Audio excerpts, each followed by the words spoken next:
A millionaire's perfect wedding was interrupted when his mistress arrived with DNA test results. The shocking truth: she was his fiancée's long-lost twin sister, separated during a hospital evacuation. His secret affair had unexpectedly reunited a family while destroying his own future. Before we get into the story, comment below where in the world you are watching from today. The grand ballroom of the St. Regis glittered. Crystal chandeliers cast a warm, honeyed light on the meticulously arranged tables, each draped in ivory linen and adorned with arrangements of blush roses and peonies. The air hummed with a low thrum of anticipation, a symphony of hushed conversations and clinking champagne flutes. Julian, however, felt a cold knot tightening in his stomach. The scent of lilies, usually so comforting, now felt cloying, a suffocating reminder of the lie he was living. Amelia, radiant in her designer gown, approached him, her smile a fragile thing, like spun glass. He saw a flicker of apprehension in her usually bright eyes, a subtle tremor in her hand as she reached for his. "You seem distant," she whispered, her voice barely audible above the murmur of the crowd. He forced a smile, a practiced mask he'd perfected over years of navigating the treacherous waters of his double life. "Nonsense, darling. I'm just overwhelmed." The words felt hollow even to his own ears. The intoxicating thrill of Isabella's passion was a stark contrast to the quiet comfort he found in Amelia's gentle embrace, a comfort that now felt tainted, suffocating. A waiter offered Amelia a glass of champagne, its bubbles mirroring the turmoil bubbling inside Julian. He watched her take a delicate sip, the light catching the diamond pendant he'd gifted her, a symbol of a love he was betraying. The weight of his deceit pressed down on him, heavy and inescapable, threatening to shatter the carefully constructed facade of his perfect life. The faint strains of the wedding march began to play. His breath hitched. The wedding was about to begin. The perfect storm was about to break. The organ music swelled, a wave of sound that threatened to drown Julian in its tide. He squeezed Amelia's hand, the diamonds on her ring cold against his palm, a stark contrast to the feverish heat burning in his chest. Her smile, once radiant, had become strained, a delicate porcelain mask threatening to crack under the pressure. He saw the doubt reflected in her eyes, a painful mirroring of his own turmoil. "Julian," she whispered, her voice barely audible above the music.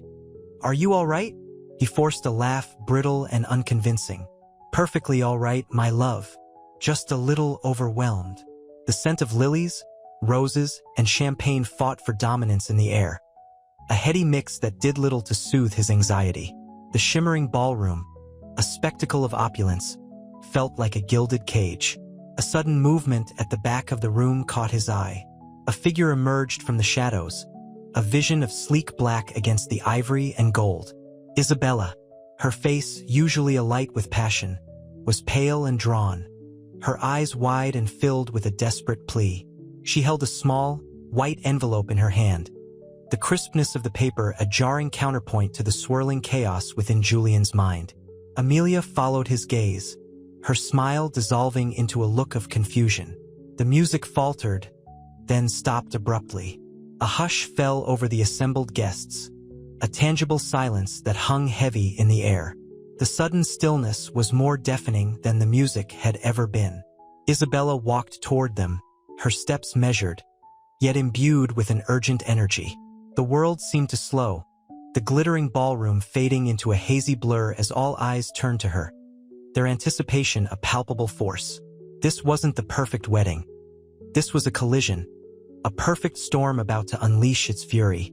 The envelope in Isabella's hand became a symbol of impending doom, a harbinger of the devastating truth about to shatter their lives. Isabella's voice, a tremor in the suffocating silence, broke the spell. "Julian," she whispered, her eyes pleading, fixed on Amelia's stunned face. The scent of lilies, heavy and cloying, seemed to mock the fragile beauty of the moment. Amelia's carefully constructed smile had crumbled, replaced by a mask of bewildered hurt. The diamonds on her ring, catching the weak light filtering through the arched windows, seemed to mock her happiness.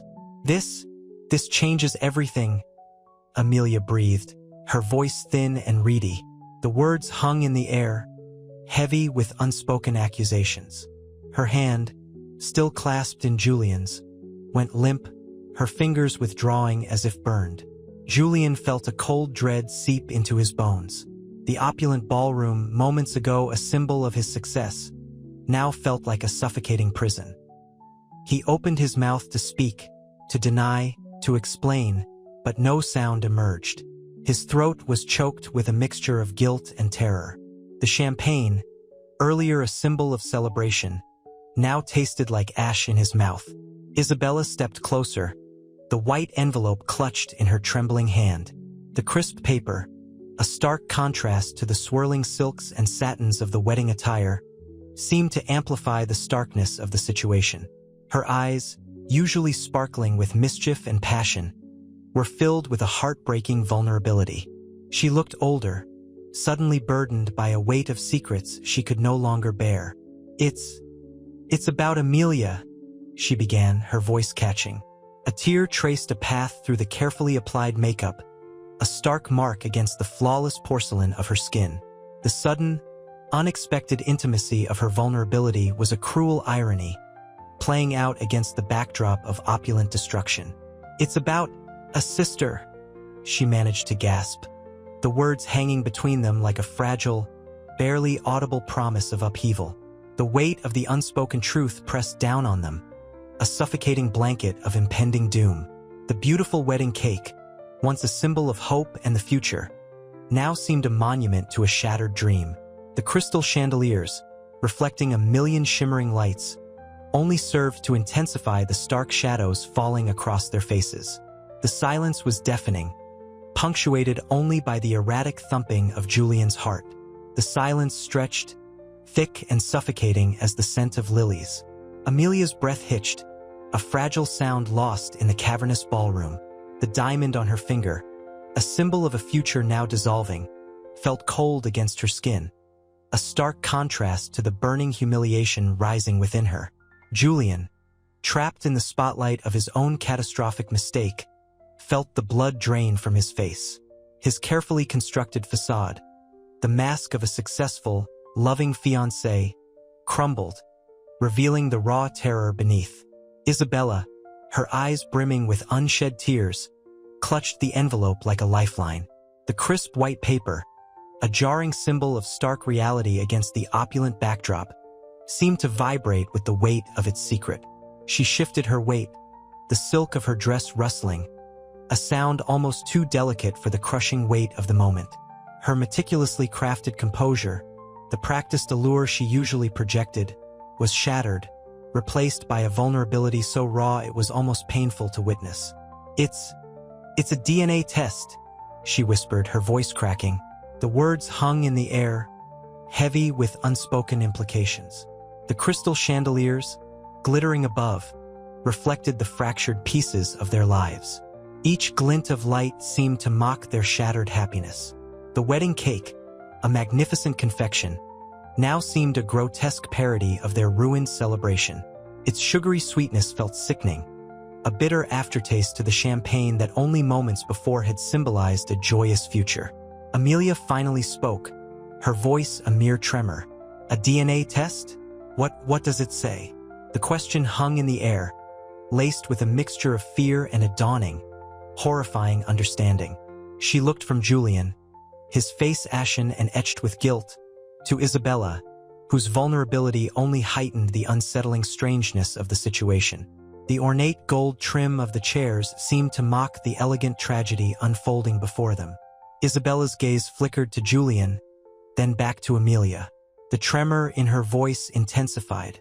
It says that we're sisters. The words hung between them, a stark revelation in the opulent silence.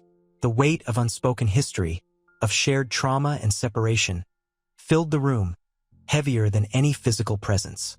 The floral arrangements, once symbols of love and celebration, now seemed like elaborate funeral wreaths, their vibrant colors muted by the shadow of this unforeseen tragedy. The music, once a celebratory soundtrack to their impending union, faded into a distant, mournful echo.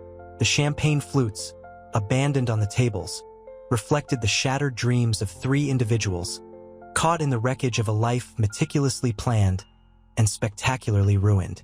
The ballroom, a breathtaking spectacle moments before, now felt like a suffocating cage. The scent of lilies, once intoxicating, now clung to the air like a shroud. Amelia, her face drained of color, stared at Isabella, her eyes wide with disbelief. The diamond on her finger felt like a cruel joke, a symbol of a future cruelly snatched away. The champagne flutes, abandoned on tables draped in ivory linen, mirrored the shattered fragments of their lives. Julian, his face ashen, opened his mouth to speak, but no sound escaped. Guilt clawed at him, a visceral pain that eclipsed the initial shock. He'd envisioned this day countless times, the culmination of a meticulously crafted life. Now it lay in ruins, a testament to his own reckless actions. Isabella, her carefully constructed composure crumbling, shifted her weight, the silk of her gown rustling like dry leaves underfoot. Tears welled in her eyes, blurring the opulent ballroom into a hazy watercolor. I didn't know," she whispered, her voice choked with emotion. "I only found out recently. The test, it was a miracle, really. A chance encounter." A single tear traced a path down Amelia's cheek, leaving a glistening trail through the meticulously applied makeup. Her breath hitched, a fragile sound swallowed by the stunned silence. "A miracle?" she repeated, her voice barely a breath. "You mean, you knew you were having an affair with my fiancé, and you didn't know you were my sister?" The accusation hung in the air, sharp and accusing. The weight of betrayal pressed down on them, heavier than the opulent chandeliers overhead. The once joyous music, a distant memory now, was replaced by the rhythmic thump-thump-thump of Julian's racing heart. He saw the hurt in Amelia's eyes, a hurt so profound it threatened to shatter him completely. He'd built his life on carefully constructed illusions, and now they were all crumbling around him. The meticulously crafted floral arrangements, once symbols of hope, felt like a mocking display of his ruined happiness. The exquisite details of the wedding now seemed grotesque parodies of a future that would never be. Isabella, her vulnerability palpable, stepped forward, her hand instinctively reaching out to Amelia, then retracting, unsure of how to bridge the chasm that had opened between them. The silence stretched, broken only by the soft sobs that escaped Amelia's lips. The opulent ballroom, once a stage for their perfect fairy tale, had transformed into a stark reminder of life's cruel unpredictability. The weight of the revelation hung heavy, casting a long, dark shadow over the lives of three individuals caught in the devastating aftermath of a truth no one could have foreseen. The carefully planned perfection of the wedding day was demolished, its fragments scattered across the polished marble floor like broken glass. The weight of the revelation hung heavy in the air, thick and suffocating like the scent of the wilting lilies. Amelia retreated, not physically, but emotionally, a fortress built of hurt and disbelief surrounding her. The champagne bubbles, once symbols of celebration, now mocked her with their fleeting effervescence. Each pop was a tiny explosion mirroring the shattering of her world. Julian watched her withdraw, the carefully crafted facade of his perfect life crumbling faster than the discarded wedding cake. He wanted to reach out, to soothe, to explain, but the words caught in his throat, choked by guilt. His touch, once so familiar and comforting to Amelia, now felt like a violation. Isabella, pale and trembling, watched the unfolding drama with a mixture of remorse and terror. Her carefully planned deception, intended to bring happiness, had instead unleashed a torrent of devastation. The silk of her dress, once a symbol of allure, felt like a heavy shroud. The opulent ballroom, a scene of planned perfection, now felt like a prison, its gilded cage trapping her in the wreckage of her own making. "It wasn't, I swear, it wasn't intentional," Isabella whispered, her voice barely audible above the throbbing silence. Her eyes, usually sparkling with mischief, were now filled with a desperate plea for understanding. She shifted her weight, the movement clumsy and hesitant, betraying her inner turmoil. Amelia finally spoke, her voice raw with pain. "Intentional or not, you stole something precious from me. You're my sister." The question hung in the air, heavy with disbelief, tinged with a chilling undercurrent of betrayal, so profound it felt almost surreal. The opulent setting seemed to mock their suffering, highlighting the stark contrast between the planned luxury and the raw emotion ripping through their lives. The crystal chandeliers, usually sparkling with a joyful radiance, now felt like cold, accusing eyes. The carefully arranged floral displays seemed grotesque in their juxtaposition to the unfolding emotional carnage. Julian opened his mouth to speak, to offer an explanation, a plea for forgiveness, but the words failed him. He was trapped, caught in the wreckage of his own making, the weight of his lies and deceit pressing down on him with crushing force. The meticulously planned wedding, once a symbol of his success, was now nothing but a monument to his failure. His perfect life, meticulously constructed, lay in ruins around him. The silence stretched, punctuated only by Amelia's quiet sobs, a heartbreaking counterpoint to the silent opulence of the room. The scent of lilies, now cloying and oppressive, clung to Amelia like a shroud. She sat, a statue of frozen grief, amidst the scattered remnants of a shattered dream. The champagne flutes, abandoned halfway to lips, seemed to mock the sudden emptiness. Julian, his tailored suit suddenly looking ludicrously out of place, reached for her hand. His touch, once a comforting caress, now felt like a brand. "Amelia, please," he began, his voice a ragged whisper against the suffocating silence. The words caught in his throat, choked by a guilt so profound it threatened to consume him. Amelia flinched away, her eyes, usually sparkling with warmth, now cold and accusing. "Don't," she breathed, the single word laden with a lifetime of hurt. "Don't touch me." Isabella, a ghost of her former alluring self, watched from the periphery, her own tears mirroring Amelia's. The opulent ballroom, once a stage for her carefully orchestrated deception, now felt like a cruel parody of her own shattered hopes. The silk of her dress, once a symbol of confidence, now felt like a suffocating weight. A single tear traced a path through the meticulously applied makeup on Isabella's face. She opened her mouth to speak, to offer some semblance of explanation, some crumb of comfort, but the words died in her throat, lost in the echoing silence of the devastated ballroom. The weight of her actions pressed down on her, crushing the breath from her lungs. The shimmering crystal chandeliers, once symbols of celebration, now resembled icy daggers, their light reflecting off the unshed tears welling in her eyes. Julian watched them both, a vortex of despair swirling within him. He had built his life on a foundation of lies, a meticulously constructed illusion that had crumbled spectacularly. The perfect life he craved, the perfect wedding he'd planned, lay in ruins, all victims of his own reckless pursuit of pleasure. He felt the icy grip of regret tightening around his heart, a cold, unforgiving vice. He desperately wanted to undo it all, to erase the past, to rewrite his future. "It was a mistake," he finally managed to croak, the words sounding hollow and unconvincing even to his own ears. The admission lacked conviction even to himself. The silence that followed was broken only by the low, stifled sobs that escaped Amelia's lips. A wave of nausea washed over Julian. The weight of his betrayal, the stunning revelation of Isabella's identity, it all threatened to drown him in a sea of self-loathing. He looked from Amelia's heartbroken face to Isabella's haunted eyes, and for the first time, he saw not just the consequences of his actions, but the fragile, complex human beings he had so carelessly wounded. The opulent ballroom, a testament to his wealth, felt like a stark cage, trapping him in the wreckage of his own making.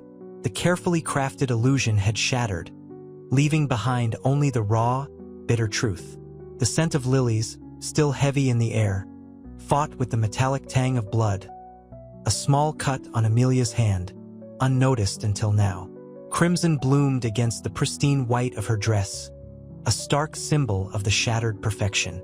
Julian watched, helpless, as she dabbed at the wound with a trembling hand, the movement mirroring the tremor in her voice. "It's symbolic," she whispered, her voice barely audible above the hushed sobs that now racked her body. Isabella, pale and drawn, stood frozen, a statue of guilt beside a discarded champagne flute. Julian's throat tightened. He wanted to reach for Amelia, to offer comfort, but the memory of Isabella's tear-stained face, her whispered confession of a life stolen, a sister lost, held him back. The opulence of the ballroom mocked their pain. The glittering chandeliers seemed to cast a cold, unforgiving light on their broken lives. "Amelia," he began again, his voice thick with unshed tears. "I can explain." She cut him off, her gaze unwavering, filled with a profound sadness that pierced him to the core. "There's nothing to explain, Julian. You chose her. Over me. Over us." The word "us" hung in the air, heavy with the weight of unspoken promises and shattered dreams. The unspoken truth, that Isabella was Amelia's twin, hovered between them, a tangible presence in the suffocating silence. Isabella took a shaky step forward. "Amelia, please let me," she faltered, unable to articulate the torrent of emotions swirling within her: remorse, longing, and a desperate hope for understanding. Her eyes, wide and filled with unshed tears, mirrored Amelia's pain, a painful reflection of a shared trauma. Amelia's gaze shifted to Isabella, her expression a complex mixture of anger, betrayal, and a flicker of something else. Recognition, curiosity. The lingering scent of lilies suddenly felt suffocating, a cruel reminder of the perfect wedding that had imploded, leaving behind a wreckage of shattered hearts and a shocking truth. The weight of their shared history, a history both knew nothing about, hung heavy in the air, a silent promise of a future none of them could yet imagine. The shattered remnants of the wedding cake, once a symbol of their future together, now felt like a cruel omen of what was to come. The DNA results, stark and undeniable, lay on the silk tablecloth, a stark contrast to the pristine white of Amelia's wedding gown. The champagne flutes, once filled with celebratory bubbles, now sat abandoned, their contents spilled, mirroring the shattered dreams. Amelia's breath hitched, a sob catching in her throat. Her eyes, once sparkling with joy, were now wide with a hurt so profound it physically ached to witness. "Julian," she whispered, her voice barely audible above the rising crescendo of whispered gasps from the stunned guests. The word hung in the air, heavy with accusation and disbelief. The opulent ballroom, moments before a haven of celebration, now felt like a suffocating tomb. Isabella, her face a mask of horrified regret, stammered, I didn't know. I swear. I didn't know she was your—" Her voice trailed off, unable to utter the devastating truth. The scent of lilies, once so intoxicating, now felt cloying, a cruel reminder of the idyllic fantasy that had been so brutally shattered. Julian, his face ashen, could only stare, his perfect world collapsing around him. The weight of his deceit, the intoxicating thrill of his affair with Isabella, now felt like a crushing burden. He reached for Amelia, his hand trembling, but she recoiled, her eyes brimming with unshed tears. "Get away from me," she hissed, her voice laced with icy fury. The delicate crystal of the chandelier seemed to tremble in sympathy with her rage, the light catching the diamond on her ring, a cruel reminder of vows broken before they were even spoken. The silence that followed was deafening, broken only by the muffled sobs of Isabella and the distant murmur of shocked onlookers. The opulent setting, the shimmering fabrics, the extravagant floral arrangements, suddenly seemed grotesque, mocking the raw, unfiltered emotion in the room. Julian felt a wave of nausea. His carefully constructed life, his perfect image, was crumbling before his eyes, and all that remained was the bitter taste of regret. The weight of his actions pressed down on him, heavy as the velvet curtains that framed this scene of utter devastation. The silence stretched, thick and suffocating, broken only by the erratic thump-thump-thump of Amelia's heart, a frantic drumbeat against the stillness.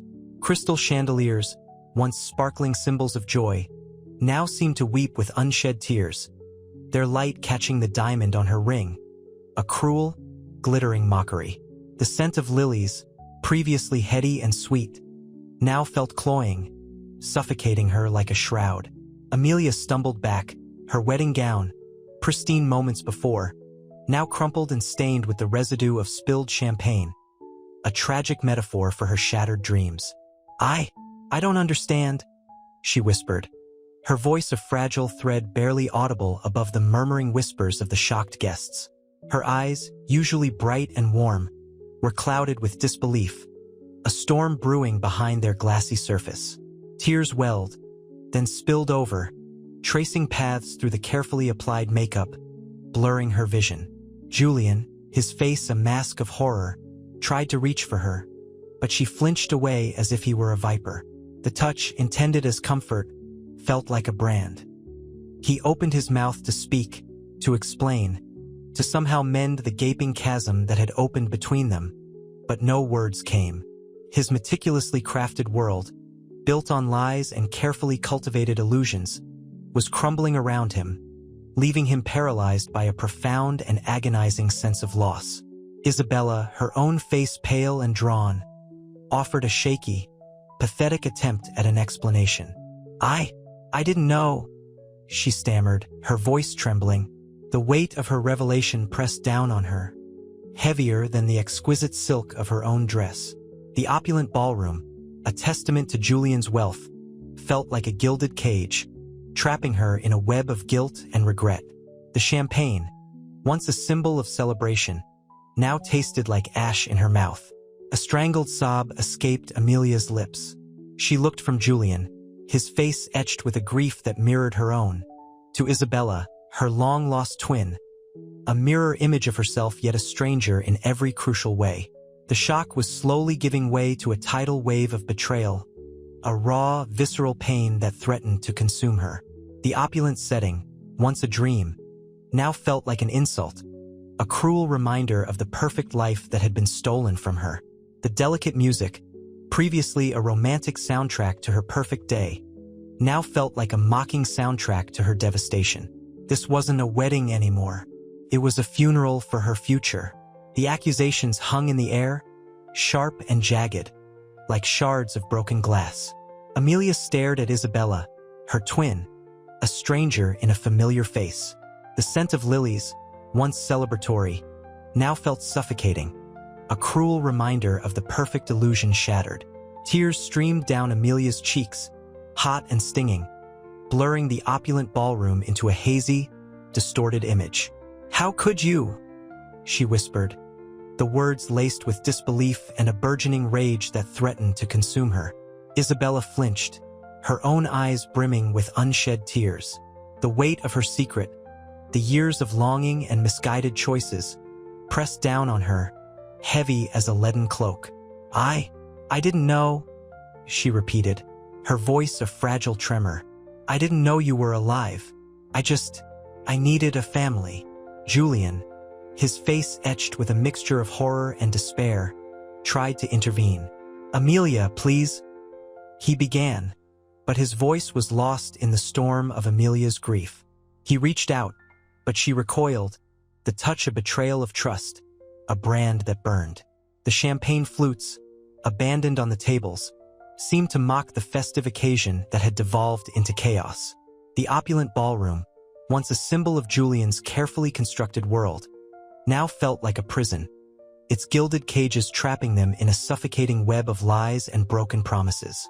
The music, once a romantic melody, had faded, leaving only a chilling silence, punctuated by the sharp intake of breaths and the hushed whispers of the stunned guests.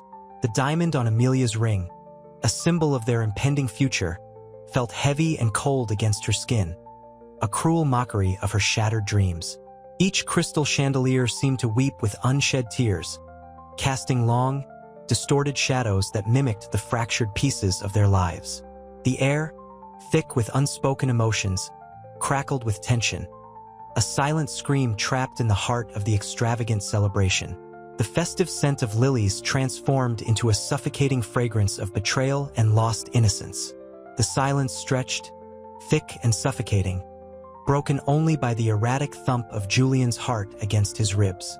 He watched, helpless, as Amelia stumbled back, her hand flying to her throat, as if to stifle the rising tide of her anguish. The pristine white of her wedding dress, once a symbol of purity, now seemed to amplify the starkness of her betrayal. The taste of champagne, celebratory moments ago, now turned bitter and acrid on his tongue. Isabella, pale and trembling, reached out a hand, a desperate plea for understanding lost in the maelstrom of Amelia's pain. Her carefully crafted composure crumbled, revealing the fragility beneath the veneer of confidence. The expensive silk of her dress, a vibrant contrast to Amelia's white, felt suddenly vulgar, a cruel reminder of the deception. I can explain," Isabella stammered, her voice barely audible above the hushed whispers of the stunned guests. The glittering ballroom, a spectacle of wealth and privilege just moments before, now felt cold and empty, a stark reflection of Julian's shattered world. The scent of lilies, heavy and cloying, seemed to mock the festive occasion. Amelia didn't respond, her gaze fixed on Isabella, a chilling mixture of shock and fury etched on her face. The diamond on her ring glittered, a cruel irony against the backdrop of her crumbling happiness. The weight of the revelation pressed down on her, heavy and suffocating. Julian moved towards Amelia, his heart heavy with remorse, the weight of his actions pressing down on him like a physical burden. He wanted to reach out to offer comfort, but fear held him back. The look in Amelia's eyes, a mixture of hurt, betrayal, and a chilling coldness, was a stark reminder of the damage he'd caused. "Amelia," he began, his voice a hoarse whisper, but she turned away, her shoulders shaking with silent sobs. The music, once a lively celebration, now echoed in his memory, a ghostly reminder of the perfect facade he'd so carefully constructed. His perfect life, his perfect wedding, his perfect fiancée, all shattered beyond repair. The realization hit him with the force of a physical blow, leaving him gasping for breath in the suffocating silence of the ballroom. The opulent surroundings, once a source of pride, now mocked him with their extravagance, a cruel reminder of the wealth that couldn't buy him happiness, couldn't buy him forgiveness. The DNA test, a small piece of paper, had detonated his meticulously crafted world, leaving behind only wreckage and despair. The weight of his actions, the shocking truth of Isabella's identity, the crushing betrayal of Amelia, all converged, threatening to bury him beneath the rubble of his own making. Amelia retreated, her wedding dress a pristine island in a sea of swirling chaos. The scent of lilies, once celebratory, now felt suffocating, clinging to the back of her throat like a bitter taste.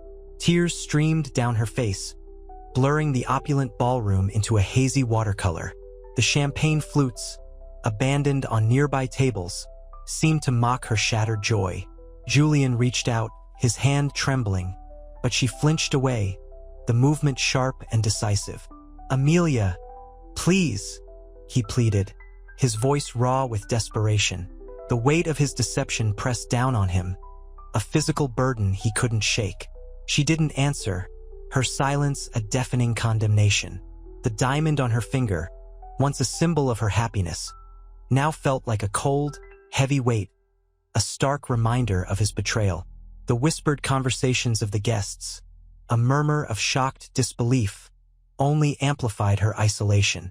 Isabella, her face ashen, took a hesitant step forward. It's not what it seems," she whispered, her voice trembling. The vibrant silk of her dress seemed to dull, losing its luster under the weight of the revelation. The confidence she'd projected earlier was gone, replaced by a vulnerability that mirrored Amelia's own crushing despair. "What doesn't seem?"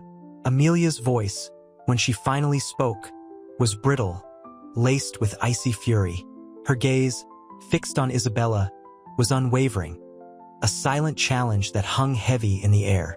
The glittering ballroom, once a symbol of their shared future, now seemed like a gilded cage, trapping them all in a web of deceit and shattered dreams.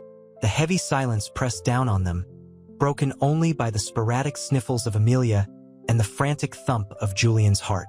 He knew explanations wouldn't suffice, not now. The damage was done. He traded a lifetime of happiness for a fleeting thrill, and the consequences were catastrophic. He watched, helpless, as Amelia turned and walked away, her slender form swallowed by the crowd of stunned and whispering guests. The faint scent of her perfume, a floral fragrance he once associated with joy, now carried a heavy note of sorrow, lingering in the air like a haunting melody. The weight of his actions bore down on him, a crushing burden that threatened to suffocate him within the gilded walls of his own creation. The opulent ballroom, once shimmering with joyous energy, now felt cold and vast, echoing with the silence of shattered dreams. Amelia's retreating figure, a wisp of white silk against the dark mahogany, left a void in the room, a palpable absence that Julian felt acutely. The scent of lilies, sharp and cloying, fought with the metallic tang of blood. A small cut on Amelia's hand, unnoticed amidst the chaos, now bled slowly onto the pristine white fabric of her dress. Isabella stood frozen, her beautiful gown suddenly heavy, the vibrant silk a cruel mockery of her inner turmoil. "Amelia," she whispered again, her voice cracking, the words caught in her throat, choked by a mixture of fear and regret. Julian, his carefully constructed world crumbling around him, felt the weight of his actions crush him. The champagne, once a symbol of celebration, now tasted like ash in his mouth. He reached for Amelia again, but this time, his movement was slower, more hesitant, born of desperation rather than entitlement. "I can explain," he began, his voice hoarse. Amelia stopped, her back to him, her shoulders shaking. The rhythmic sobs were barely audible over the hushed whispers of the remaining guests. "Explain what, Julian? Explain how you could betray me with her." The last word was spat out with venomous scorn, the name hanging heavy in the air like a poisoned dart. She turned, her eyes blazing with a fury that both terrified and captivated him. The diamond on her finger glinted, a cruel reminder of a promise broken beyond repair. The air crackled with unshed tears and unspoken accusations. Isabella, her eyes brimming with unshed tears, stepped closer. "It's not like that," she pleaded, her voice strained. There's something you don't know." She glanced at Julian, seeking support, finding only a man consumed by remorse. Amelia scoffed, her laughter devoid of humor. "Oh, is there? Is there some grand explanation for your affair? Some justification for the betrayal? Don't bother. I'm done." She turned, her resolve firm, leaving Julian and Isabella standing in the ruins of what was once his perfect wedding, a stark reminder of the devastating consequences of his choices. The lingering scent of lilies now mingled with the bitter taste of heartbreak, a potent cocktail of sorrow that clung to the opulent ballroom long after the guests had dispersed. The remnants of the lavish wedding feast lay scattered, discarded champagne flutes, half-eaten canapes, wilting roses strewn across the polished floor.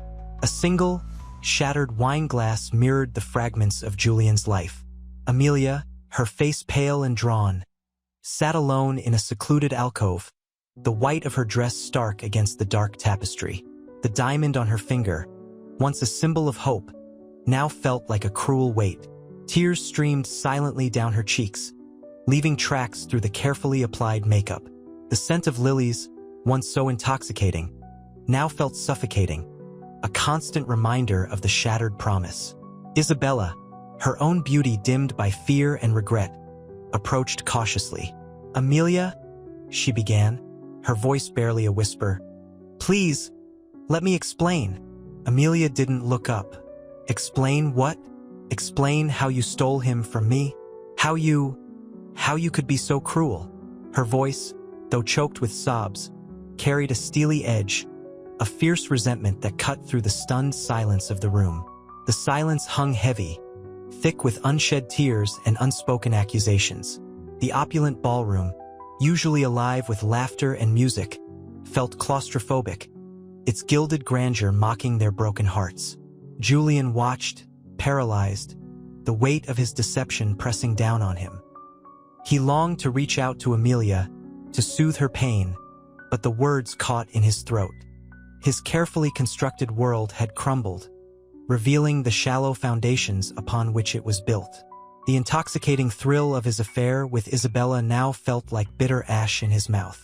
The luxurious surroundings, once symbols of his success, now felt like a suffocating cage. He longed for the simple solace of honesty, a feeling he had long betrayed. Isabella, emboldened by desperation, continued, her voice trembling. "There's something you don't know about us. Something that might change everything."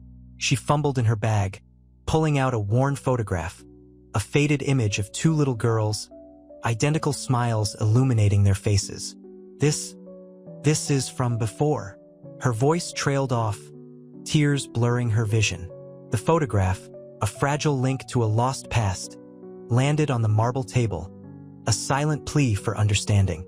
The scent of old paper and faded ink hung in the air, a tangible connection to a hidden history. The weight of the unspoken truth pressed down, heavy and suffocating in the opulent yet desolate ballroom. The heavy silence in the ballroom was broken only by the rhythmic drip of a melting ice cube from an abandoned champagne flute. Amelia, her breathing shallow, clutched the silk of her dress, the fabric a stark contrast to the coldness she felt inside. Julian's whispered attempts at comfort were lost in the cavernous space, swallowed by the opulent but suddenly oppressive surroundings. The scent of lilies, now cloying and suffocating, filled her senses, a bitter reminder of the day's shattered promises. Isabella, her face etched with a mixture of fear and desperation, reached out a trembling hand. "Amelia," she started again, her voice catching, I have to tell you, there's something you need to know." Amelia, her eyes blazing with a mixture of hurt and anger, finally looked up. "I don't want to know anything from you," she spat, her voice low and dangerous. "I want to know why he chose you over me, after everything." The diamond on her finger, a cold, hard weight, seemed to mock her. She yanked it off, the sound echoing in the silence. It landed on the marble floor with a dull thud, mirroring the collapse of her dreams. The photograph lay between them, a faded image of two young girls, identical smiles frozen in time. Isabella's voice, when she spoke, was a fragile thing, barely audible above the faint thrum of the distant city. "That's us. Before the evacuation. We were separated. I didn't even know you existed until recently." Her voice cracked, tears spilling down her cheeks. Julian, watching the exchange, felt his carefully constructed world crumble further. The weight of his deception pressed down on him, suffocating him in the gilded cage of his own making. He had built this life on a foundation of lies and deceit, and now the consequences were shattering him. The opulent ballroom, once a symbol of his success, felt like a prison. The champagne, the music, the laughter all felt hollow and meaningless, a cruel mockery of his shattered reality.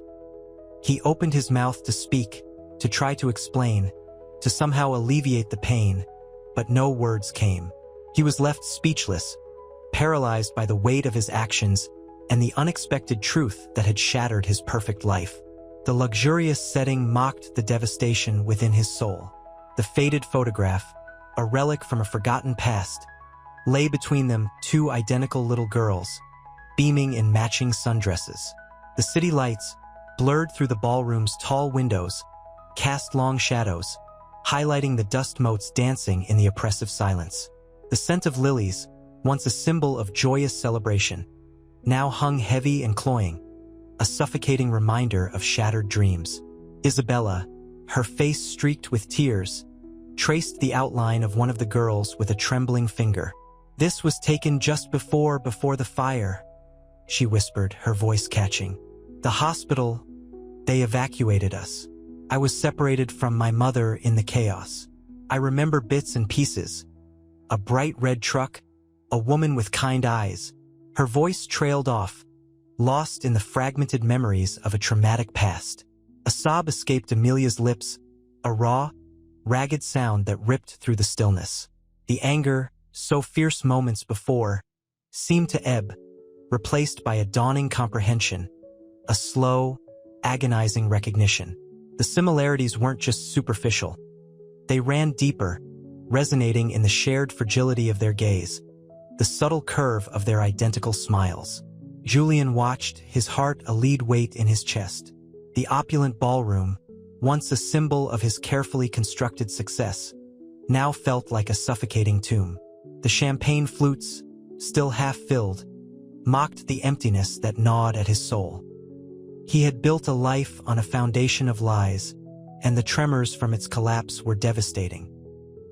I never knew," Amelia finally said, her voice barely a whisper. The words hung in the air, heavy with a lifetime of unspoken longing and loss. The diamond ring, lying cold and discarded on the marble floor, seemed to symbolize the coldness that had settled in her heart. The coldness that had been there all along, a subtle undercurrent masked by a forced optimism. It wasn't just Julian's betrayal she grappled with. It was a lifetime of longing for a connection she never knew existed. The lost years, the unspoken questions, the ache of a missing piece of herself, all coalesced in that single, heartbroken whisper. The weight of the unspoken, the trauma of separation, hung palpable in the air. The photograph, a silent testament to their shared history, was more than just a picture. It was a key, unlocking a door to a past neither knew existed. The truth, unveiled amidst the wreckage of a ruined wedding, offered a bittersweet possibility of a future she could never have imagined.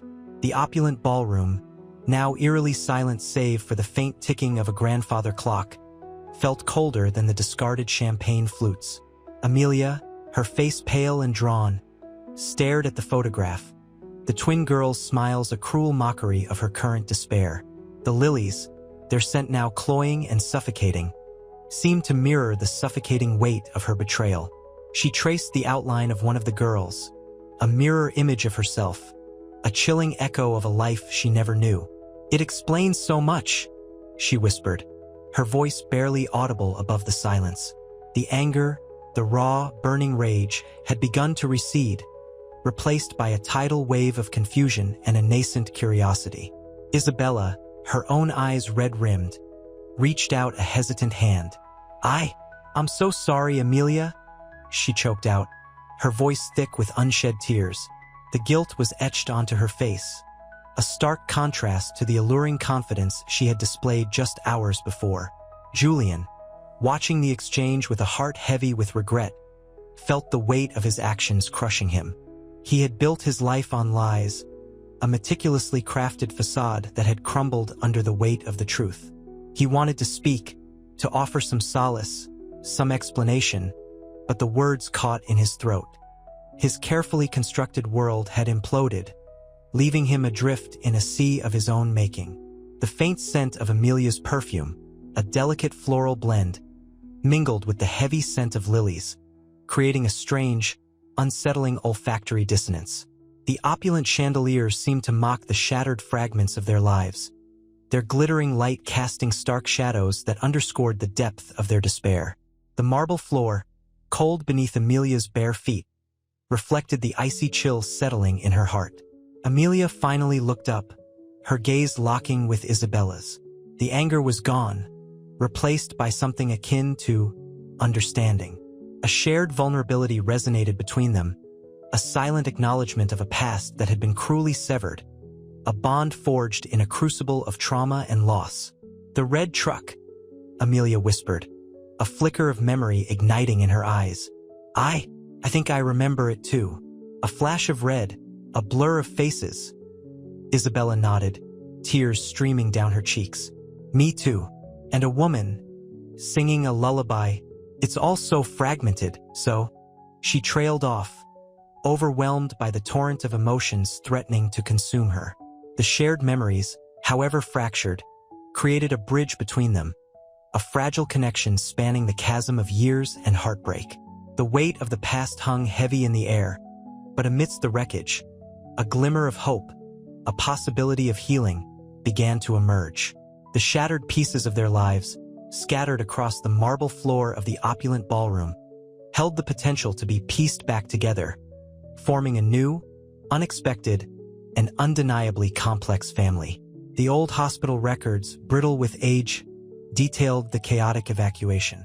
Dust motes danced in the single shaft of sunlight slicing through the grimy window of the archive room. Amelia traced a faded finger across a photograph, two identical babies, swaddled in identical blankets, their tiny fists clenched. A wave of dizziness washed over her. "They look just like us," Isabella whispered, her voice barely a breath. The shared trauma pulsed between them, a silent understanding in the midst of the overwhelming grief and confusion. The faded ink described the frenzied rush, the screaming sirens, the desperate scramble to save lives. A mix-up, a lost tag, a hurried decision. Then, silence. Years of silence. "A red truck," Amelia murmured, the memory surfacing, hazy and indistinct. "I remember a flash of red." Isabella nodded, tears blurring her vision. "Me too." And a lullaby, a woman singing. It was all so fragmented. She reached out, her hand trembling as she touched Amelia's. The touch sparked a connection, a recognition that transcended words. It was a silent acknowledgement of shared loss, a fragile bridge built across a chasm of time and separation. The archive room, normally sterile and impersonal, felt charged with emotion. The scent of old paper and dust clung to the air, a tangible reminder of the past's enduring presence. The weight of their shared history settled upon them, a heavy blanket woven from sorrow and a tentative hope. Outside, the sun continued its journey across the sky, oblivious to the seismic shifts occurring within the small, dusty room. The discovery, however incomplete, was a turning point. It offered a glimmer of understanding, a potential path towards healing, and a first step toward a future they never imagined. The pieces of their shattered past, like the fragmented memories of the red truck and the lullaby, held the promise of being pieced back together, forming a new, unexpected, and deeply complex family dynamic. The sterile scent of antiseptic still clung to Amelia's clothes, a phantom smell from the hospital archive. She sat in the opulent, yet suddenly cold, drawing room of Julian's mansion, the discarded DNA report lying crumpled on the polished mahogany coffee table like a discarded life. The afternoon sun cast long shadows across the room, highlighting the dust motes dancing in the golden light, a stark contrast to the carefully orchestrated perfection of the wedding that had been. "A red truck?" Amelia repeated, her voice a fragile whisper, lost in the vastness of the room. The memory, so faint yet so vivid, felt both real and surreal. It was a detail, a shard of glass in the wreckage of her childhood, a piece of a puzzle she never knew existed. Isabella, sitting opposite, her usually vibrant eyes dulled with a mixture of grief and dawning understanding, reached for a silver photo frame sitting on a side table. Inside, a faded photograph showed two babies, identical in every feature except the tiny bows adorning their heads. One pink, one blue. "My mother always kept this hidden," Isabella murmured, her voice thick with emotion. "She never spoke about the other one." She traced the outline of the baby's face, her fingertip lingering on the delicate curve of a cheek. Amelia's gaze lingered on the photo, a mirror image of her own life, yet a life she had never known. A life shared with this stranger, this sister. The weight of the revelation settled heavily on her chest, a suffocating blanket of disbelief and pain. She sang a lullaby," Amelia said, the words barely audible. "A lullaby. I remember fragments." The silence stretched, filled only with the soft ticking of a grandfather clock in the hall, each tick a hammer blow against Amelia's fragile composure. The shared memory, the shared trauma, was a silent bridge building between them, a connection forged in the crucible of loss and separation. The shared grief was palpable, hanging heavy in the air like the scent of lilies that still lingered from the ruined wedding. The opulent setting felt suddenly irrelevant, insignificant in the face of this staggering revelation. This unexpected familial bond forged in the ashes of her shattered trust in Julian.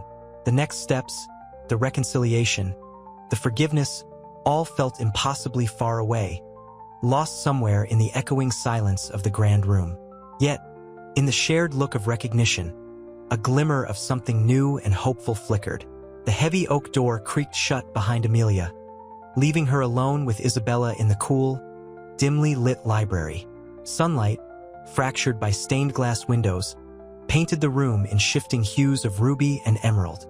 The air, thick with the scent of old leather and dust, felt heavy with unspoken accusations. Amelia, her face pale and drawn, ran a hand through her disheveled hair. She picked up a discarded velvet cushion, its plush softness offering little comfort. "So," Amelia began, her voice barely a whisper, "you're my sister." The words hung in the air, fragile and uncertain.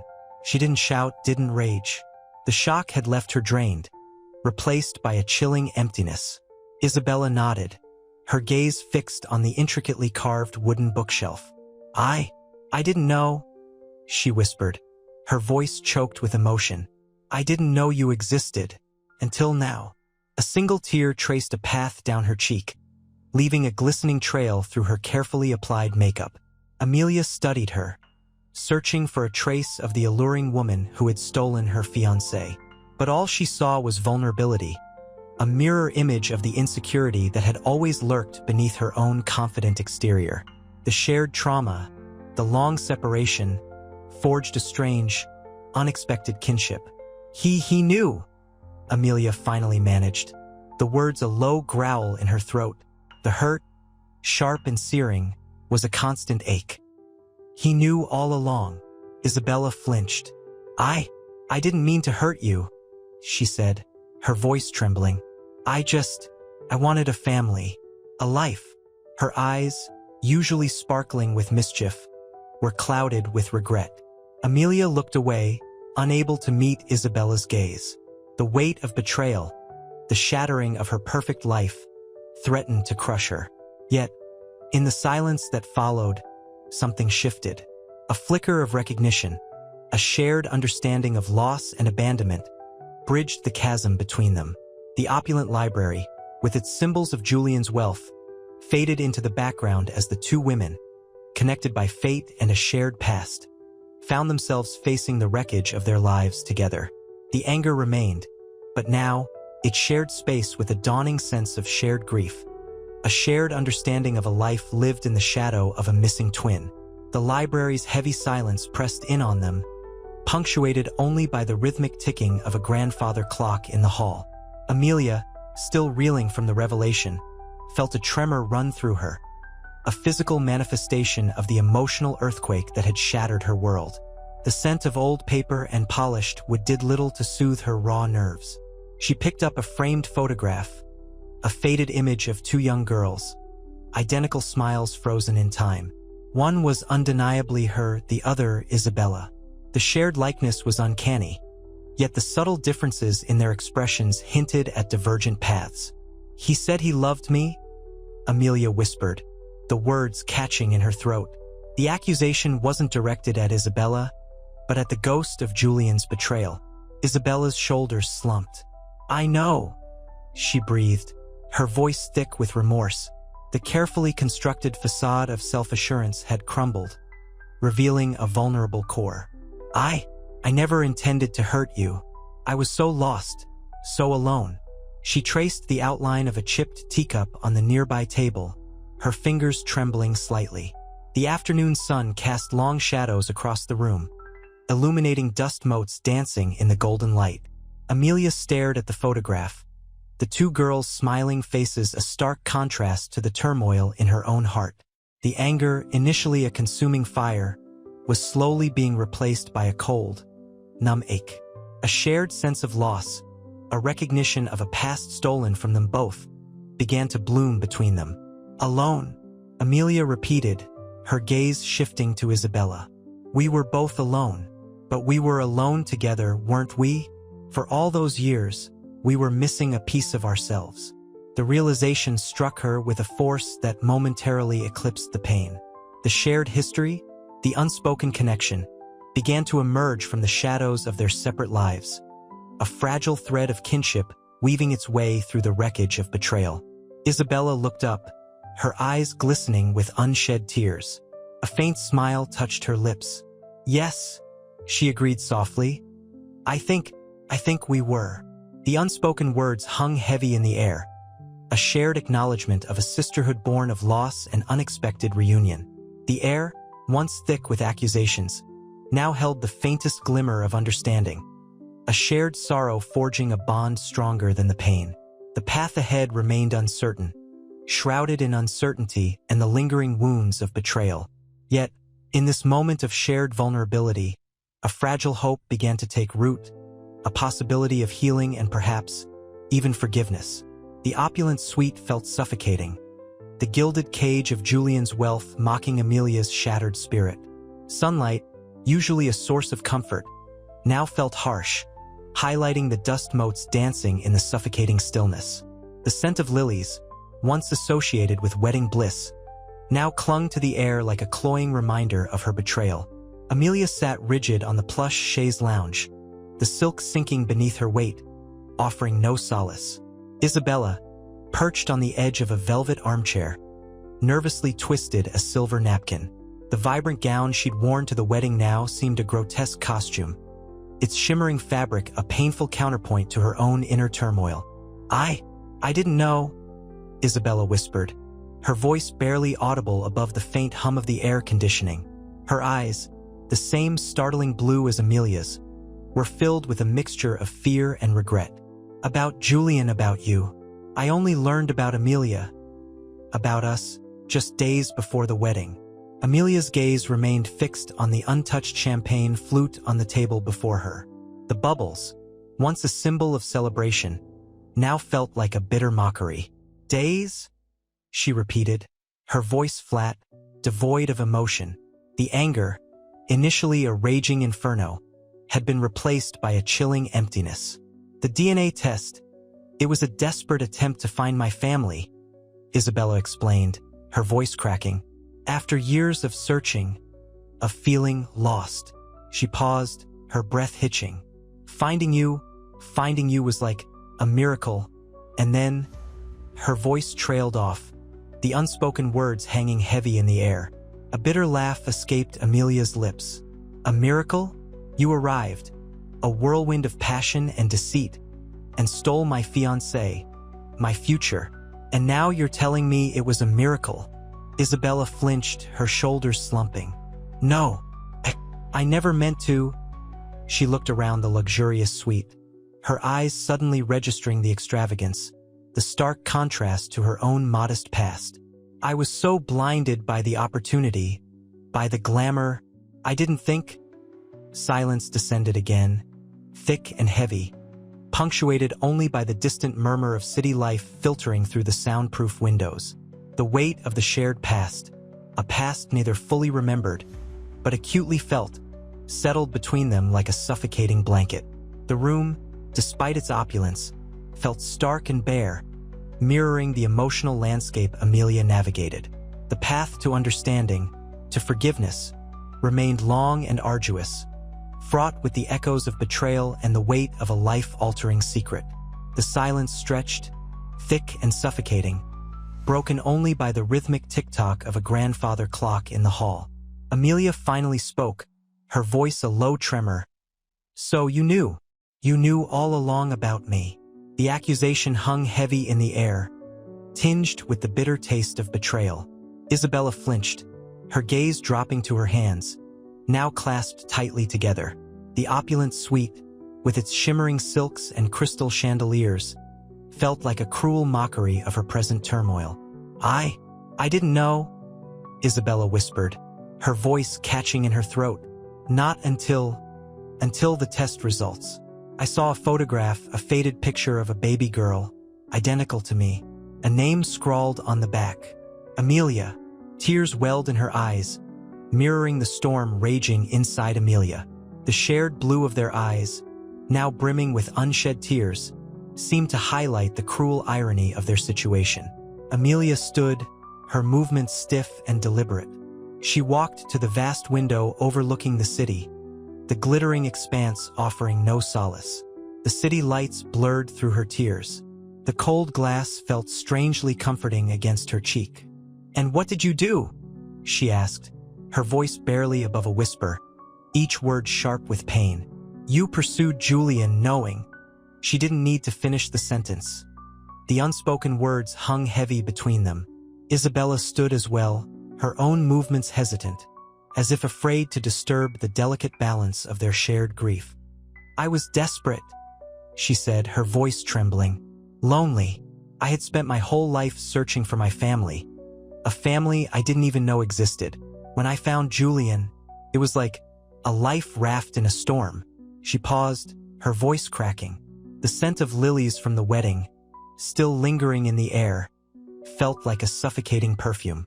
A wave of nausea washed over Amelia. The cold glass felt clammy against her skin. The luxurious setting, once a dream, now felt like a prison. The truth unveiled was raw and brutal. "And you didn't think of me? Of the woman you were stealing the life from?" She turned, her face etched with a sorrow that transcended mere anger. The resemblance, the striking familial likeness between them, only amplified the depth of the betrayal. The shared trauma, only just revealed, hung between them, a heavy, invisible chain. The path ahead was uncertain, a treacherous journey through the wreckage of shattered dreams and unexpected truths. Julian found Amelia in the deserted bridal suite, the remnants of the lavish wedding a stark contrast to her quiet despair. The scent of lilies, once celebratory, now hung heavy, a cloying reminder of the shattered promises. He approached cautiously, the silence amplifying the weight of his actions. Sunlight slanted through the gap in the curtains, illuminating the dust motes dancing in the air, a microscopic ballet of sorrow. "Amelia," he began, his voice a low rumble, barely audible above the pounding of his own heart. He saw the tremor in her shoulders, the way her hands were clenched so tightly her knuckles were white. She didn't turn. "Don't," she whispered, her voice choked with unshed tears. "Don't try to explain. There's nothing you can say." He knelt beside her, the plush carpet yielding beneath his knees. The opulent surroundings felt alien, jarring against the raw vulnerability etched on her face. He reached out, his hand hovering near hers, then retracting as if burned. "I know I hurt you," he said, his voice thick with remorse. "But I never meant to." "Meant to what, Julian?" She finally turned, her eyes blazing with a mixture of anger and heartbreak. The resemblance to Isabella was striking, a painful reminder of the tangled web he had woven. "Meant to destroy everything? Meant to betray my trust in the most devastating way imaginable." He swallowed, the lump in his throat making speech difficult. "I fell in love with Isabella," he admitted, his voice barely a breath. "But that doesn't excuse anything. It doesn't explain the pain I've caused." Amelia rose, her movements stiff and controlled. She walked to the window, her back to him, the city sprawling beneath them, a dizzying panorama of lights and shadows. "And now," she said, her voice low and trembling, "I find out she's my twin sister, that you slept with my twin, knowing, while I trusted you utterly." A sob escaped, a single, heartbreaking sound in the vast, silent room. The weight of betrayal, compounded by the shocking revelation, was almost unbearable. Julian felt the crushing weight of his actions, the unexpected familial connection twisting a knife into his already wounded heart. He had destroyed everything, not just his engagement but possibly the nascent relationship between two long-lost sisters. The luxury that surrounded them felt mocking, a cruel irony against the devastation within. He had to repair this, he had to find a way. But how? The path ahead was shrouded in uncertainty, a treacherous journey through the wreckage of his own making. The hospital records, brittle with age, detailed the chaotic evacuation. Amelia traced a faded photograph of a tiny, swaddled infant, her own reflection staring back, a ghost of a smile playing on her lips. Beside it, another baby, almost identical, a mirror image, but with a slightly different tilt to the head. A chilling wave of understanding washed over her, a shared past, a stolen future. The scent of antiseptic, faintly lingering on the aged paper, brought a rush of phantom memories. A shared crib, perhaps? A shared lullaby?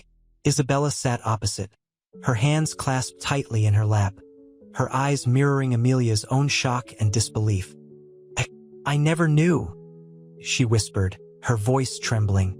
The shared trauma, the years of separate lives, hung heavy in the air, a palpable silence broken only by the soft tick of a clock on the wall. The sterile white of the hospital room felt less clinical, more like a battlefield where a family had been ripped apart. "It wasn't my fault," Isabella continued, her voice catching. "I was so young, I only remember fragments. A woman's face, kind but hurried. The screaming, the confusion. Tears welled in her eyes, spilling down her cheeks, tracing paths through the carefully applied makeup. Amelia reached out, her fingers brushing Isabella's hand. The touch was tentative, hesitant, yet filled with an unexpected empathy. The anger that had consumed her earlier was replaced by a strange mix of pity and a growing sense of kinship. "It wasn't yours or mine," Amelia said softly, her own voice thick with emotion. "It was fate, cruel fate." The shared gaze held a silent understanding, a recognition of shared loss, a bond forged in the crucible of a long-lost past. The weight of their separate lives, the accidental paths that had led them to this moment, felt less like a betrayal and more like a heartbreaking twist of destiny. The air crackled with unspoken questions, unresolved grief, and a tentative hope for connection. The future remained uncertain, but the first step towards healing had been taken, a fragile bridge built across the chasm of years. The scent of lilies from Julian's wedding, the opulent rooms, the betrayal, faded into the background, replaced by a deeper, more profound connection between the long-lost sisters. Julian paced the opulent hotel suite, the plush carpet muffling the frantic rhythm of his footsteps. The scent of lilies, a constant reminder of the wedding that had imploded, clung to the air, heavy and cloying. He ran a hand through his hair, the exhaustion etched deep into his face. Amelia's silence, heavier than any scream, was a constant pressure. He tried to explain, to apologize, but his words had fallen flat against the wall of her hurt. He picked up a discarded wedding photograph, Amelia's radiant smile a painful mockery of his current despair. The image of Isabella, her own face etched with a mixture of remorse and hope, flashed before his eyes. He felt the crushing weight of his actions, the unforeseen consequences of his choices. This wasn't just about a broken engagement. It was about shattered lives, a family torn apart, then unexpectedly reunited in the most devastating way. A knock on the door broke the suffocating silence. He braced himself, opening the door to reveal Amelia, her eyes red-rimmed, her composure fragile. I need some air," she whispered, her voice barely audible above the pounding of his own heart. They walked in silence to the hotel terrace, the cool night air a stark contrast to the suffocating atmosphere of the suite. The city, lights twinkled below, a glittering indifference to their turmoil. Amelia leaned against the railing, her shoulders slumped, her body trembling slightly. It's not fair," she finally breathed, her voice cracking. I thought I knew you." Julian's heart ached. He knew his words wouldn't erase the pain, but he had to try. "Amelia, I can't explain it away. What I did was wrong. But please, let me try to make things right." He reached for her hand, his touch tentative, filled with regret. She didn't pull away. I found our baby picture," she continued, her voice barely a whisper, her gaze fixed on the distant lights. 2 babies, identical twins. She turned to him, her eyes filled with a heartbreaking mixture of grief and understanding. "And you knew Isabella all along." The unshed tears glistened on her cheeks. The silence stretched, thick with unspoken emotions. The weight of his betrayal, compounded by the revelation of the twins, hung heavy in the night air. The city lights seemed to dim, their brilliance dulled by the storm raging within them. The hotel terrace offered little solace. The city lights, a million shimmering pinpricks, felt mockingly distant from their intimate turmoil. Amelia's quiet sobs punctuated the night's hum. Julian watched her, the sharp scent of jasmine from the nearby bushes doing little to mask the bitter tang of his regret. He reached for her hand again, his touch hesitant, a plea for forgiveness etched in the gesture. This time, she didn't pull away. "It's not just the affair, Julian," she whispered, her voice raw with pain. "It's the lies, the deception." Everything felt calculated. She shivered, pulling her thin silk shawl tighter around her shoulders. The night air, once a welcome respite, now felt chillingly sharp. "I know," he said, his voice thick with emotion. "There's no excuse. I was a fool, blinded by everything. But Isabella..." He hesitated, searching for the right words, the right way to explain the impossible twist of fate that had brought them to this precipice. "Isabella?" Amelia repeated, the name a bitter taste on her tongue. "My twin sister. And you knew." She looked up at him, her eyes reflecting the city lights, a storm brewing within their depths. "How could you?" The question hung between them, heavy and suffocating. Julian wanted to explain the intoxicating pull of Isabella, the unexpected connection that had blossomed amidst the chaos of his carefully constructed life. But the words caught in his throat. How could he justify his actions, explain the tangled web of betrayal and unforeseen familial bonds? He pulled her closer, the silk of her dress cool against his skin. "I was selfish, Amelia, terribly selfish. I'm so sorry." He pressed a kiss to her forehead, a silent apology for the pain he had inflicted. The touch seemed to break through a dam of emotion. Amelia leaned into him, the fragility of her composure evident in the trembling of her body. The silence that followed was different this time, less burdened by accusations, more filled with a shared grief. The city lights continued their silent vigil, witnesses to the unfolding drama of a love story irrevocably altered, yet perhaps not entirely lost. A glimmer of hope, fragile as a newborn's breath, flickered in the darkness between them. The journey to forgiveness was long and arduous, but in the quiet intimacy of that shared moment, a first step was taken. The sterile scent of antiseptic still clung to Isabella's memory, a phantom smell from the hospital where she'd woken, alone, after the evacuation.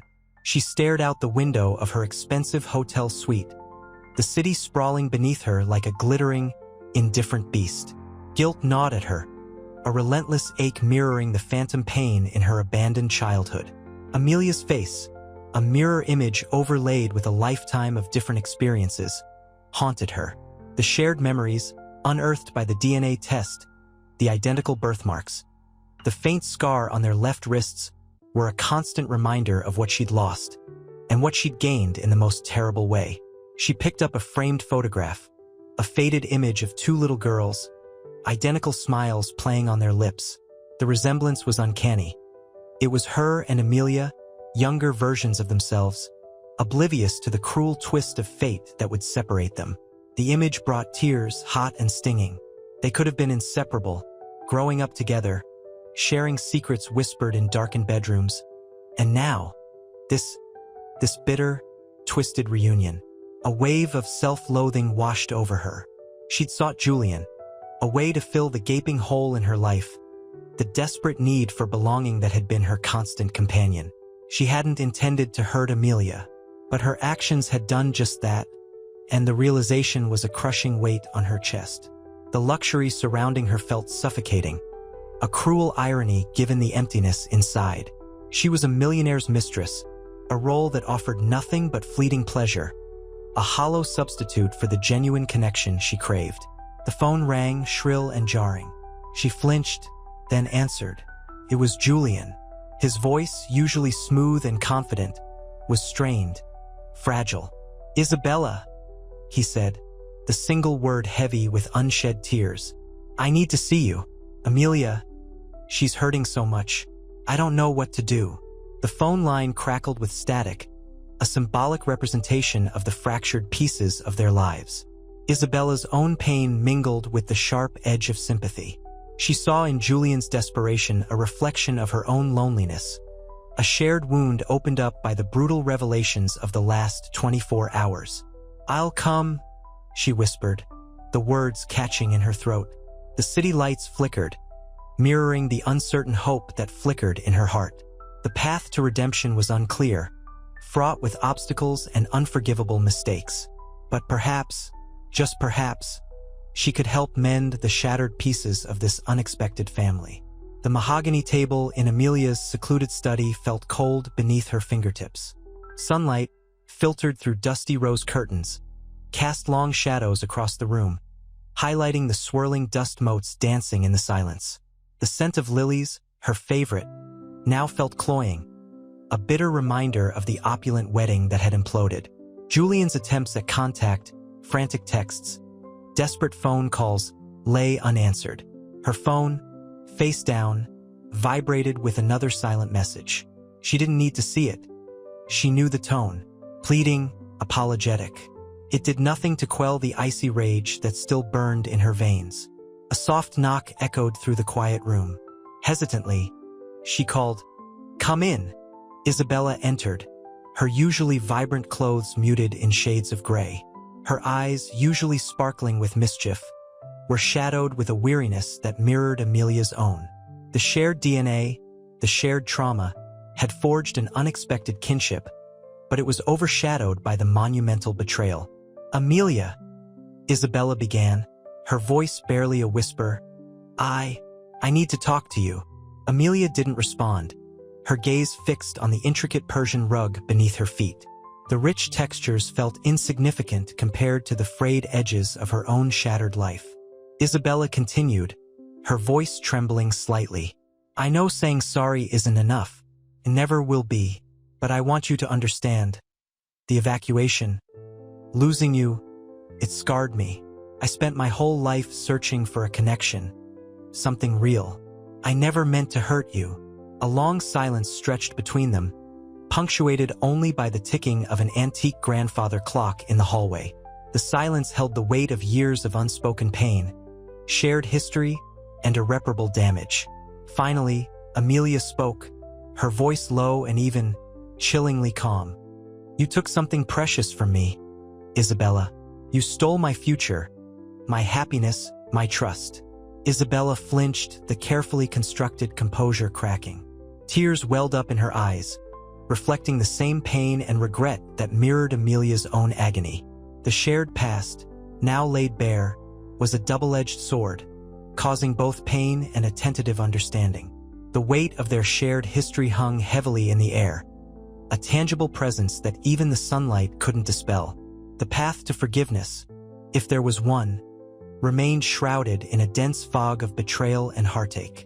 The scent of old paper and dust clung to the air in the attic, a stark contrast to the opulent perfume that had filled Julian's mansion just days before. Amelia traced a faded photograph, her fingers lingering on the image of two smiling toddlers, identical except for the tiny birthmark on one's cheek. This was the only tangible proof of Isabella's existence, a ghost from a forgotten past. "Do you remember this?"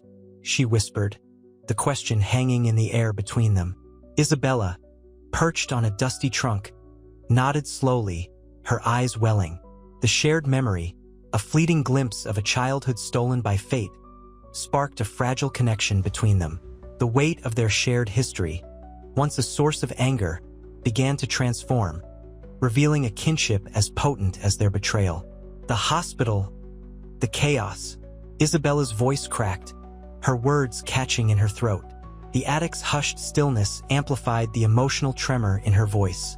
The memory of the evacuation, a night of screaming sirens and panicked parents, was a shared nightmare. Amelia leaned against a crumbling wall, the rough plaster scratching against her skin, mirroring the raw edges of her emotions. "I remember the cold," she breathed, a shiver passing through her despite the summer heat outside. The fear, the separation, the shared trauma, unexpectedly, forged a connection stronger than the resentment. The rage that had consumed Amelia began to ebb, replaced by a confusing mixture of pity and a nascent understanding of Isabella's desperate actions. Isabella reached out, her hand trembling slightly, touching Amelia's arm. The contact sparked a jolt, a sudden awareness of the deep bond that transcended the betrayal. This was not just a rival for Julian's affection. This was a kindred spirit, a lost piece of herself. "I never wanted to hurt you," Isabella repeated, her voice raw with sincerity. I wanted a family." Her confession hung heavy in the air, laced with a profound loneliness that resonated with Amelia's own feelings of abandonment. The silence that followed was not one of animosity, but a quiet recognition of shared pain. The dust motes in the sunbeams seemed to dance with a newfound hope. The path to forgiveness wasn't clear, but in that dusty attic, under the weight of their shared past, a seed of understanding had finally been planted. The mahogany door to Julian's study felt heavy in Amelia's hand, a physical manifestation of the weight on her heart. Sunlight slanted through the tall windows, illuminating dust motes dancing in the stillness. The air, usually thick with the scent of expensive cigars, held only the faint, lingering fragrance of lilies, a ghostly reminder of the wedding that never was.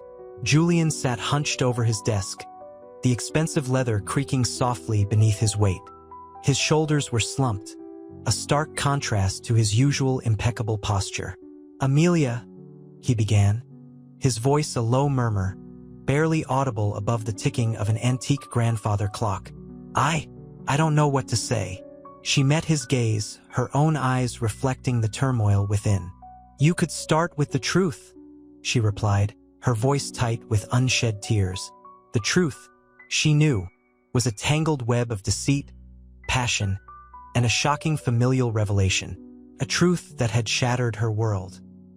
He ran a hand through his already disheveled hair, the gesture revealing the depth of his despair. "I was a fool, Amelia, a selfish, reckless fool." He paused, searching for the right words, his eyes pleading for understanding. "I loved you, I do love you, but Isabella." The name hung in the air, a bitter taste on Amelia's tongue. She closed her eyes, trying to conjure the image of her fiancé, the man she thought she knew, and the cruel deception that had been woven around her. The image of Isabella, her stunning beauty a stark contrast to the raw pain in her eyes, also surfaced.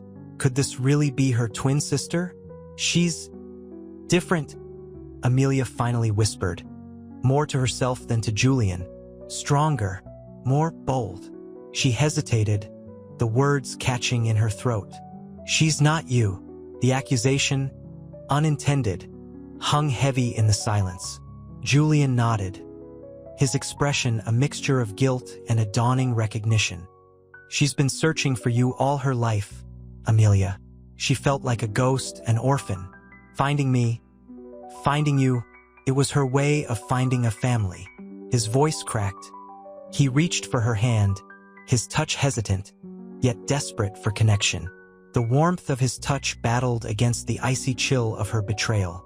The question of forgiveness remained, a daunting task suspended between them in the silent study, bathed in the golden light of a devastating revelation. The future, once so bright, now shimmered with uncertainty. The days bled into one another, a blurry tapestry woven with grief and disbelief.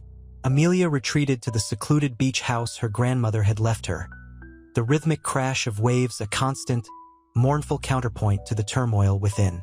Salt spray kissed her face, mirroring the tears that often streamed unchecked down her cheeks. The scent of brine and seaweed, usually soothing, now felt as sharp and raw as the wound in her heart.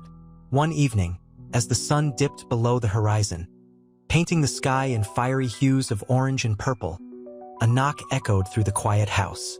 It was Isabella. She stood on the porch, silhouetted against the dying light, a figure both familiar and alien. Amelia hesitated, her hand hovering over the door handle. The sight of Isabella, so strikingly similar yet so utterly different from Amelia herself, stirred a potent cocktail of emotions: anger, confusion, a nascent flicker of something akin to curiosity. "Amelia," Isabella began, her voice soft, hesitant. I didn't know how else to reach you." Amelia opened the door, the hinges groaning like a sigh. "What do you want, Isabella?" Her voice was flat, devoid of warmth. Isabella stepped inside, the scent of sea air clinging to her like a shroud. "I wanted to apologize. For everything. For intruding on your life. For hurting you." She wrung her hands, her usual self-assuredness replaced by a vulnerability that mirrored Amelia's own. The soft lamplight illuminated the tremor in her hands. Amelia studied her, searching for any hint of malice, of the manipulative woman she had glimpsed at the ruined wedding. She saw only a deep sadness, a haunted quality in her eyes. The shared genetics were undeniable, yet their life experiences had carved drastically different paths. "It's not enough to apologize," Amelia said, her voice still laced with ice. "You stole my fiancé, my future." "I know," Isabella whispered, her voice barely audible, "and I'll spend the rest of my life trying to make amends. But I want to understand, to know what it's like to have a sister, a family." Tears welled in her eyes, and this time, they weren't the calculated tears of manipulation. These were raw, honest, born of genuine remorse and a desperate longing for connection. The sound of the waves continued, a relentless pulse against the silence. Amelia felt a strange shift within her, a cracking in the icy fortress she had built around her heart. The anger was still there, but beneath it, a flicker of something else, pity, perhaps, or a tentative curiosity about the life of this woman who was both a stranger and a reflection of herself. The weight of the betrayal remained, but so did the seed of an unexpected possibility. The possibility of a sister.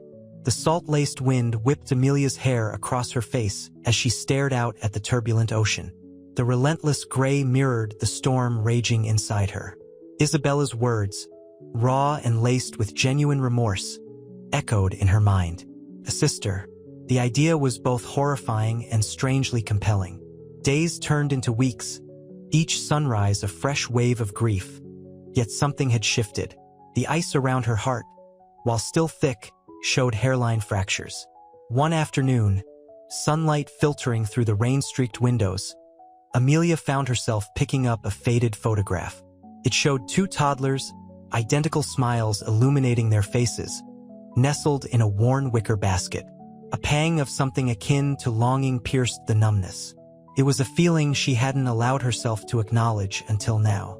The next day, Amelia found herself at the small, local cafe Isabella frequented. The aroma of freshly brewed coffee and baking bread hung heavy in the air, a stark contrast to the desolate scent of the sea.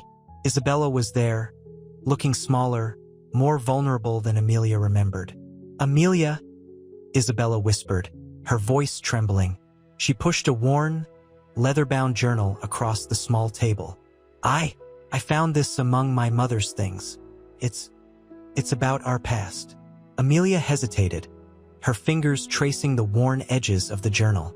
The weight of shared history pressed down on her, a tangible link to the woman sitting across from her. Opening the journal, she saw neat, spidery handwriting detailing a life she never knew existed. A life shared. A life cruelly ripped apart. Tears welled, blurring the ink, but this time they felt different. They were tears of sorrow, yes, but also tears of recognition, of a burgeoning connection she'd fought so hard to deny. The ocean's rage had subsided, replaced by a fragile, hesitant calm. The path ahead was still unclear, fraught with pain and uncertainty. But for the first time since the wedding, Amelia felt a glimmer of hope, a faint warmth breaking through the icy grip of betrayal. The possibility of a sister, a family, however fractured, was no longer a terrifying concept, but a fragile seed of healing. The therapist's office smelled faintly of lavender and old paper. Amelia traced the rim of her chipped teacup, the floral pattern a stark contrast to the turmoil inside her.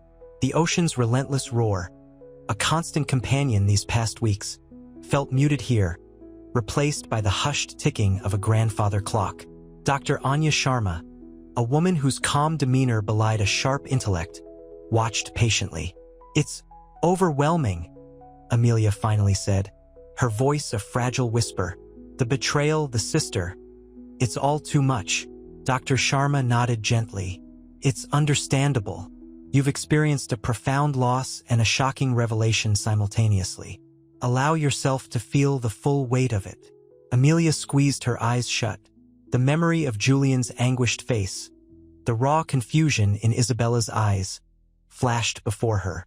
The opulent wedding hall, transformed into a scene of shattered dreams. The exquisite cake, untouched, a symbol of her ruined future.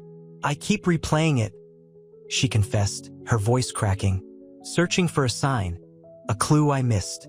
But there was nothing. He was so convincing. Self-deception is often a powerful force, Dr. Sharma observed. It allowed you to overlook subtle signs, perhaps insecurities within your own relationship. Focusing on those insecurities now can help you rebuild stronger, healthier relationships in the future. Amelia considered this a slow, painful understanding dawning. Julian's charm, his wealth, had blinded her to her own needs, to her own doubts. His constant assurances of love had masked a deeper, more insidious betrayal. It wasn't just the affair. It was the erosion of trust, the subtle neglect that had laid the foundation for Isabella's intrusion. A tear escaped, tracing a path down her cheek. "I feel so foolish," she murmured. "Foolishness is a human trait, not a character flaw," Dr. Sharma countered softly. "Learning from this experience is what matters. Understanding the dynamics that led to this situation, and how you can navigate future relationships with greater self-awareness." Amelia wiped her eyes, a new resolve hardening her gaze. The grief remained, a heavy cloak she couldn't yet shed, but beneath it, a flicker of something stronger ignited, a spark of self-discovery, a determination to rebuild, not just her life, but herself. The path to forgiveness, to healing, was long and arduous, but she was beginning to see it, a path she would walk one tentative step at a time. The ocean breeze, salty and sharp, whipped Amelia's hair across her face as she walked the beach. The rhythmic crash of waves against the shore was a counterpoint to the tempest raging within her. Days blurred into weeks, each sunrise a fresh wave of grief, each sunset a reminder of the life she'd lost. The opulent wedding, the glittering reception, now felt like a cruel, elaborate dream. She picked up a smooth, gray stone, its coolness a stark contrast to the burning heat of her anger. "How could he?" she whispered, her voice barely audible above the sea's roar. The question echoed the countless others that haunted her. How could Julian have kept such a profound secret? How could Isabella have played such a callous role? And most agonizingly, how could she, Amelia, have been so blind? That night, curled on her sofa, the plush velvet doing little to soothe her aching heart, her phone buzzed. It was Isabella. Amelia hesitated, her finger hovering over the screen. The thought of speaking to her sister, the woman who had stolen her fiancé, felt like swallowing shards of glass. Yet, a sliver of curiosity, a desperate hope for some semblance of understanding, pushed her to answer. "Amelia," Isabella's voice, hesitant and filled with a weariness that mirrored her own, crackled through the speaker. I know I hurt you terribly. There's no excuse for my actions. But I need you to understand." Silence stretched between them, punctuated only by the distant wail of a siren. Amelia closed her eyes, the image of her and Isabella as children, faces pressed together in a shared photo, a sudden, sharp pang of empathy. They were both victims, though the ways in which they suffered differed greatly. "I understand you were hurt, too," Amelia finally said, her voice a low tremor. "Abandoned. But that doesn't justify what you did." "I know," Isabella whispered, her voice breaking. "I never meant to cause this much pain.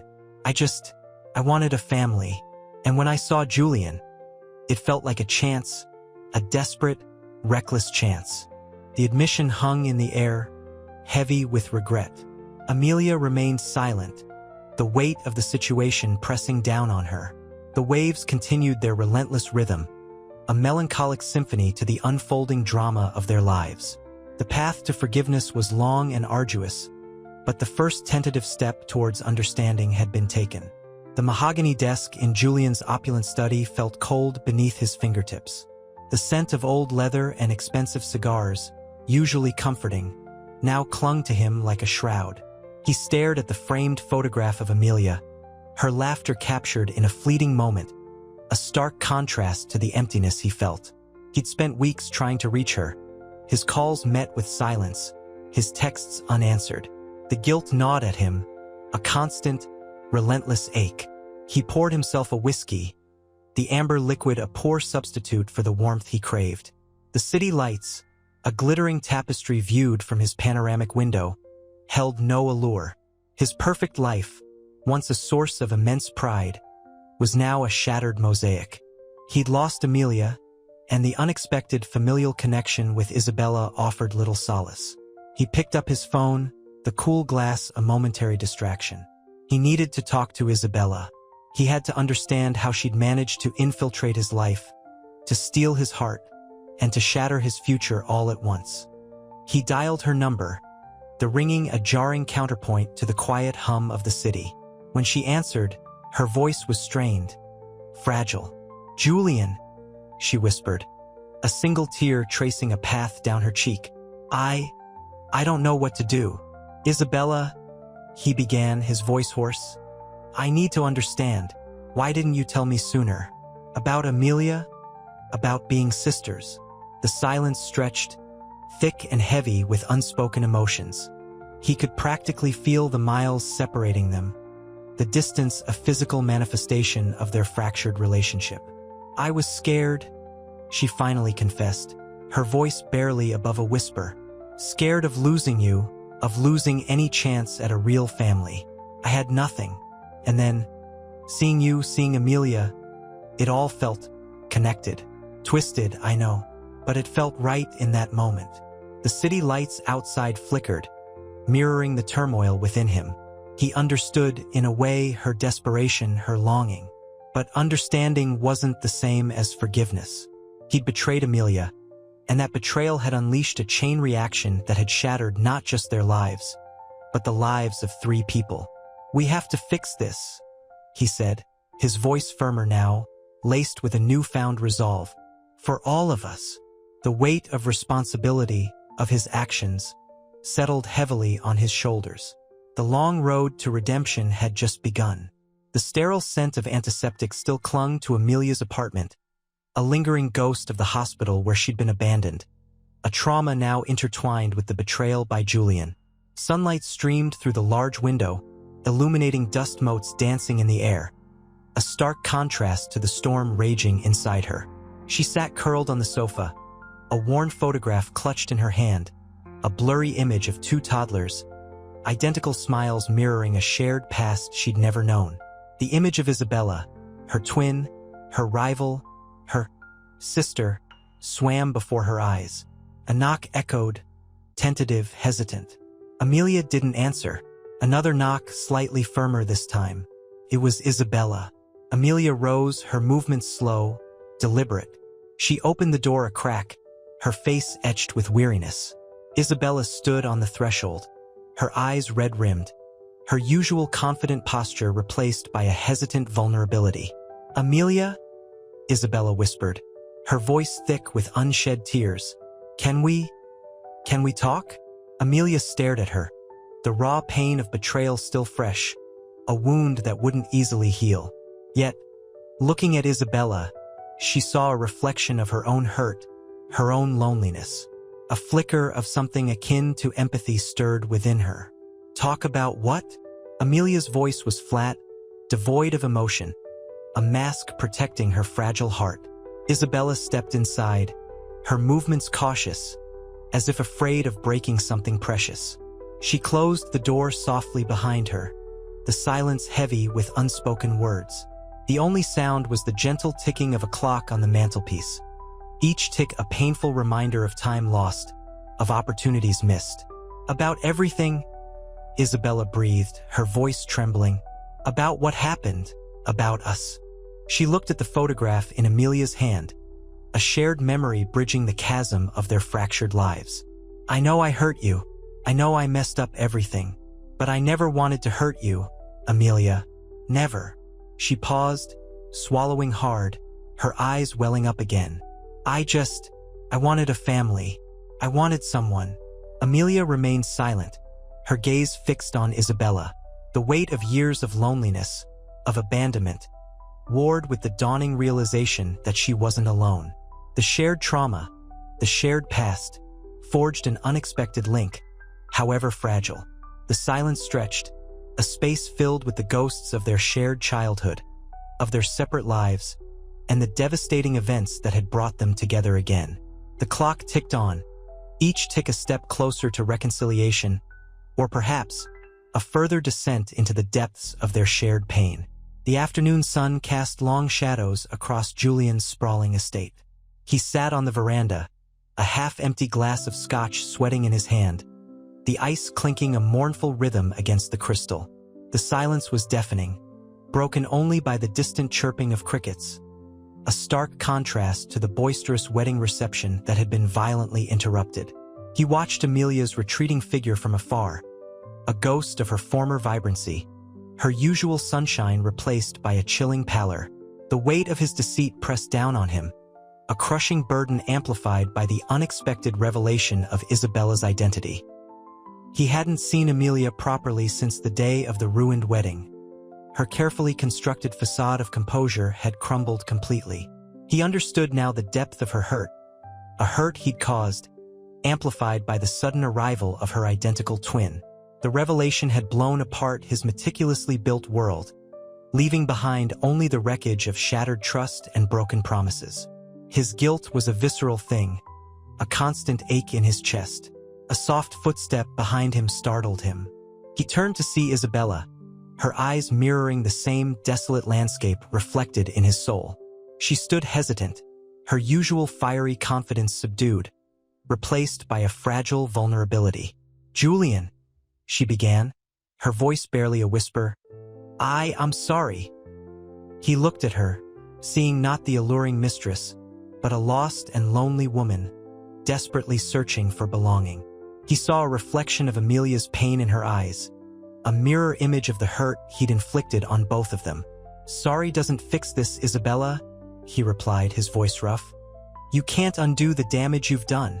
"I know," she sighed, running a hand through her hair. "But I wanted you to know. I never meant to hurt Amelia. I didn't know." Her voice cracked, the tears welling up, finally spilling down her cheeks.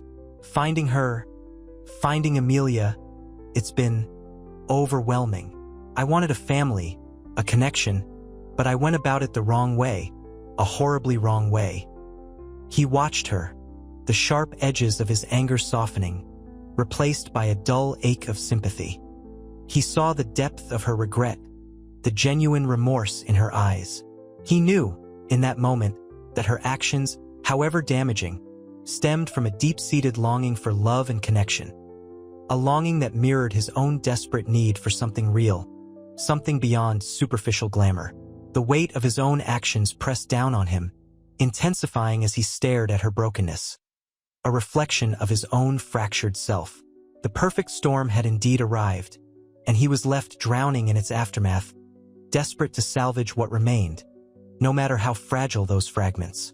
The journey to redemption, however long and arduous, had to begin somewhere, with this shared acknowledgement of pain. The muted gray of the dawn seeped through the silk curtains, illuminating the dust motes dancing in the opulent bedroom. Julian lay rigid, the crisp cotton sheets a stark contrast to the turmoil churning within him. He hadn't slept, the image of Amelia's tear-streaked face etched into his memory. He reached for his phone, the cool glass a small comfort against the burning guilt. He scrolled through photos, Amelia's radiant smile at their engagement party, the mischievous glint in Isabella's eyes during their stolen moments. The similarities, once so alluringly different, now felt like a cruel mockery. He rose, the plush carpet cushioning his bare feet. The vastness of his bedroom, usually a symbol of his success, felt suffocating. He needed to see Amelia, to try again, to somehow mend the gaping hole he'd created. He found her in the garden, curled on a stone bench amidst the overgrown roses, their thorns mirroring the pricks of his betrayal. The first rays of sun painted her face in a melancholic light, highlighting the fragility he'd almost forgotten. "Amelia," he whispered, his voice hoarse from disuse. She didn't turn. He knelt beside her, the chill of the stone seeping into his knees. I need to talk to you," She finally turned, her eyes, the same hazel as Isabella's, filled with a weary sadness. "What's left to say, Julian? You've said everything." Her voice was low, devoid of the usual warmth. "I know I hurt you," he began, his voice cracking, "but I want you to understand." He paused, searching for the right words that could possibly bridge the chasm he'd created. "This, Isabella, it was a mistake, a terrible one. But finding out she's your twin, it changes everything." Amelia's gaze hardened. "Changes what, Julian? The fact that you betrayed me? That you lied? That you chose another woman? A woman who happens to be my twin? Over me?" A single tear traced a path down her cheek, leaving a glistening trail. He reached out, his hand hovering hesitantly above hers. He saw the tremor in her hand, the unspoken fear that he might never be worthy of her trust again. The weight of his actions pressed down on him, heavier than any burden he'd ever known. He pulled his hand back, aware that words alone were inadequate. The journey to reconciliation was a long and arduous one, and he was only at the very beginning. He had to show her, through actions, through genuine change, that he truly understood the devastation he had caused. The sun climbed higher, casting long shadows, but Julian knew his own shadow of guilt would remain much longer. The road ahead was paved with his failures, and his only hope was to pave it with remorse, with the painstaking process of healing and atonement. The afternoon sun cast long shadows across the manicured lawns of Julian's estate. Isabella sat alone by the reflecting pool, the cool water a stark contrast to the burning shame within her. The ornate gazebo, usually a symbol of romantic rendezvous, now felt like a gilded cage. The scent of lilies, once so intoxicating, now seemed cloying, mirroring the suffocating weight of her guilt. She traced the rim of a chipped teacup, the delicate porcelain a fragile echo of her own shattered hopes. The DNA results, the revelation of her twin, had ripped open a wound she hadn't known existed. She'd sought connection, a desperate yearning for a family she'd never had, but her actions had caused irreparable damage. A sob escaped her lips, a choked sound swallowed by the rustling leaves. She hadn't intended to hurt Amelia, to steal her fiancé. The resemblance, initially a tool of seduction, now felt like a cruel twist of fate. The shared past, unearthed through fragmented memories and old photographs, felt like a constant reminder of her own displacement, her own sense of being an imposter. Suddenly, a shadow fell across her. She looked up, startled, to see Amelia standing there, her expression unreadable. The afternoon sun glinted off Amelia's wedding ring, a stark reminder of what Isabella had nearly stolen. I wanted to talk," Amelia said, her voice surprisingly calm, a deceptive stillness that only heightened the tension. The silence stretched, thick and heavy with unspoken accusations. Isabella flinched, expecting anger, but Amelia's tone was different, measured, almost clinical. Isabella swallowed hard. "I'm so sorry, Amelia. Truly. I never meant to." Amelia interrupted, her voice barely above a whisper.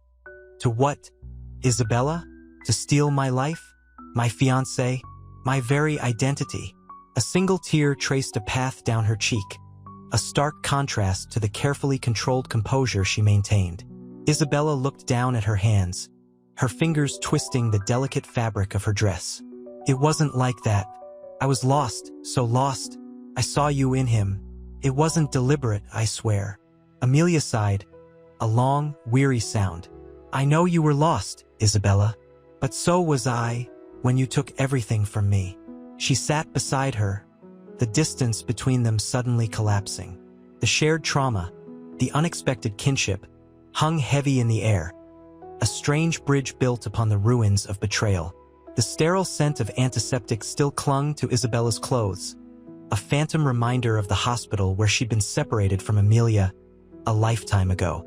She sat on the plush, velvet chaise lounge in Julian's study, the weight of the afternoon sun heavy on her shoulders. The room, usually vibrant with life, felt subdued, reflecting the turmoil within her. Julian paced, his expensive shoes barely whispering on the Persian rug. "I don't understand," he finally said, his voice rough with exhaustion. "How could this happen? How could I?" He stopped, unable to articulate the depth of his self-reproach. Isabella looked up, her eyes mirroring his despair. I wanted a family, Julian, a life I never had. Seeing you with Amelia, it was like seeing a reflection of everything I longed for.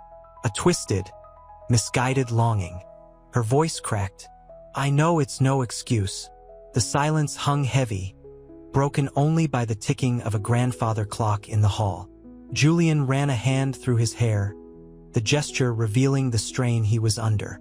The opulent surroundings, the leather-bound books, the antique desk, the view of the manicured gardens, felt like a cruel mockery of his shattered world.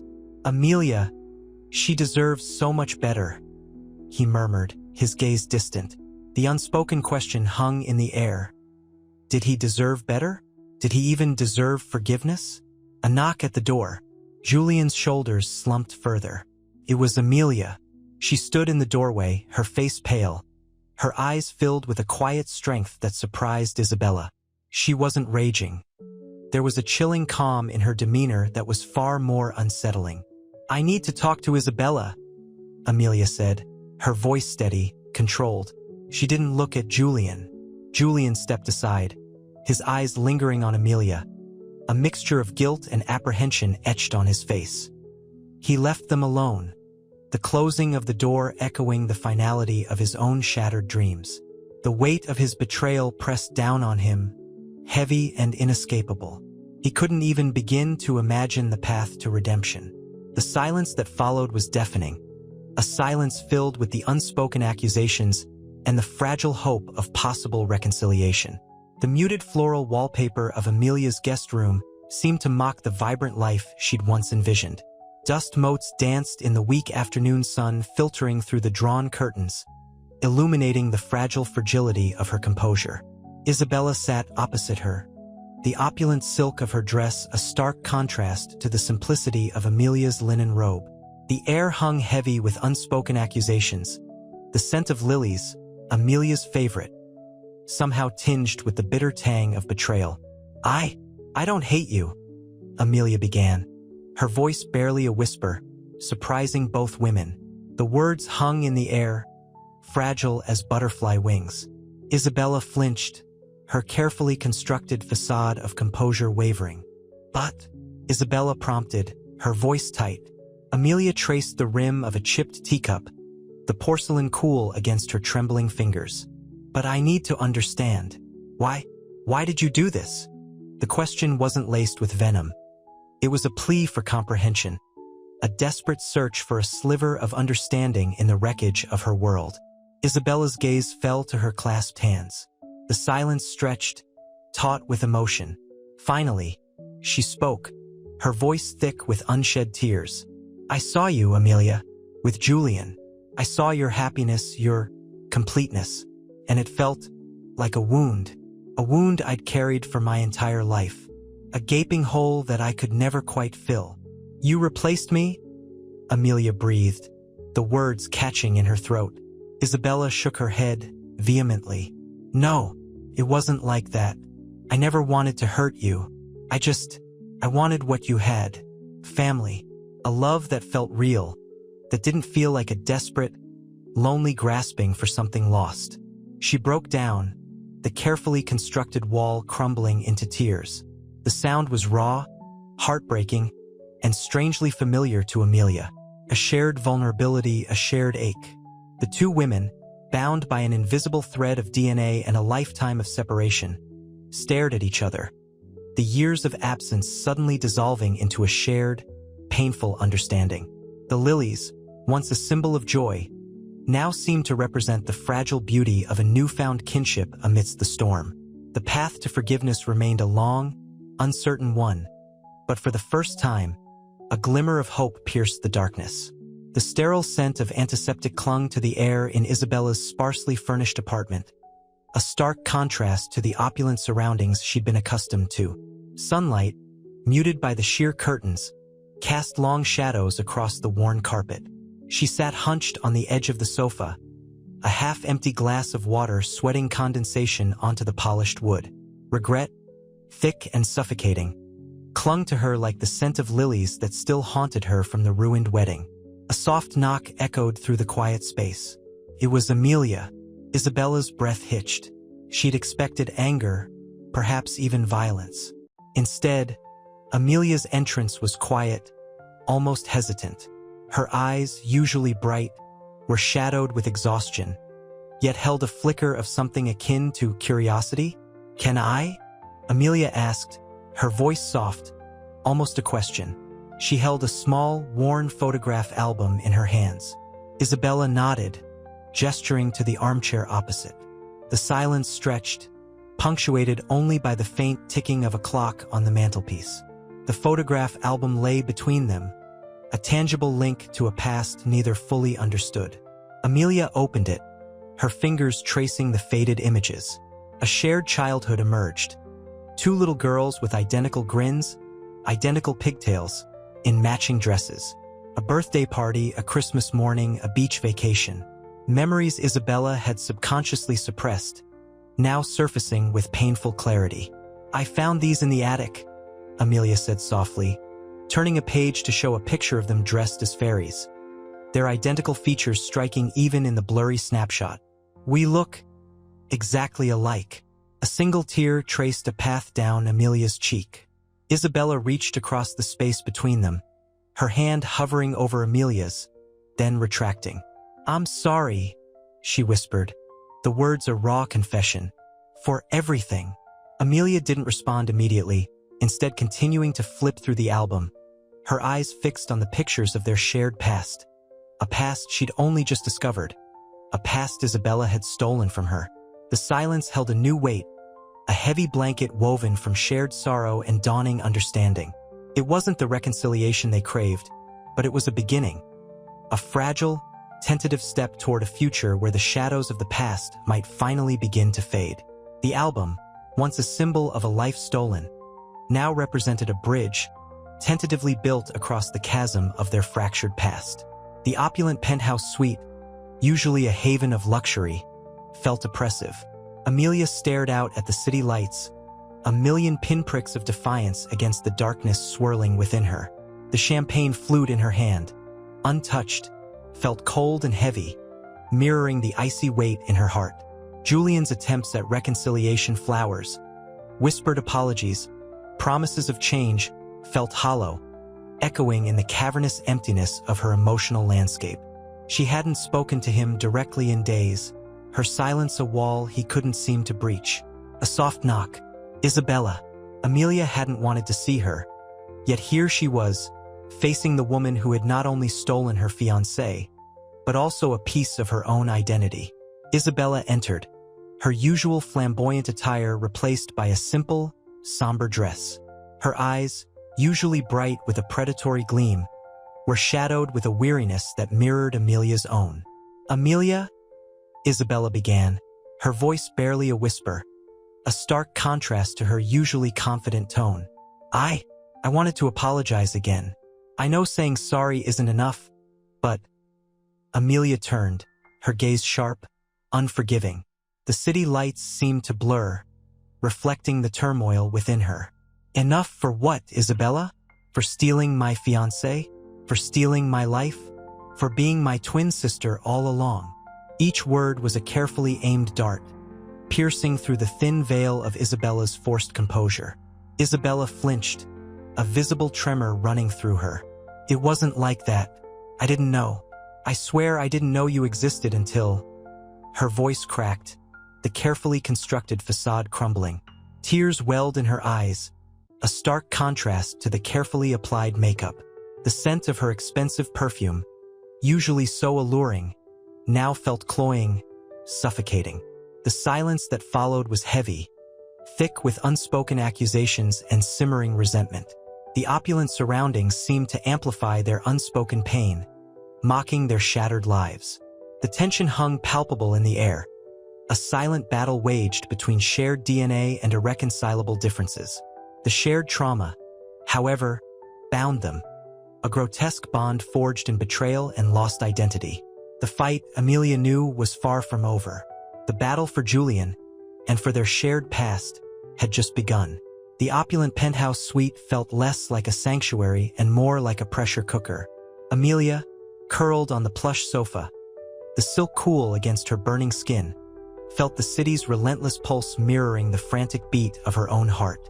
Isabella's apology, a fragile thing, hung in the air like the scent of lilies, beautiful but ultimately unable to mask the underlying bitterness. The champagne, mockingly bubbly, remained untouched. "It wasn't like that," Isabella repeated, her voice trembling. The expensive perfume, usually a weapon of seduction, now clung to her like a shroud. Tears streamed down her face, blurring the sharp angles of her usually perfect makeup. "I had no idea. I was so alone." Amelia watched, her anger a smoldering ember rather than a raging fire.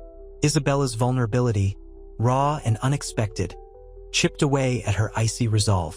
The shared trauma, the echoing loss, was a bridge, however shaky, between them.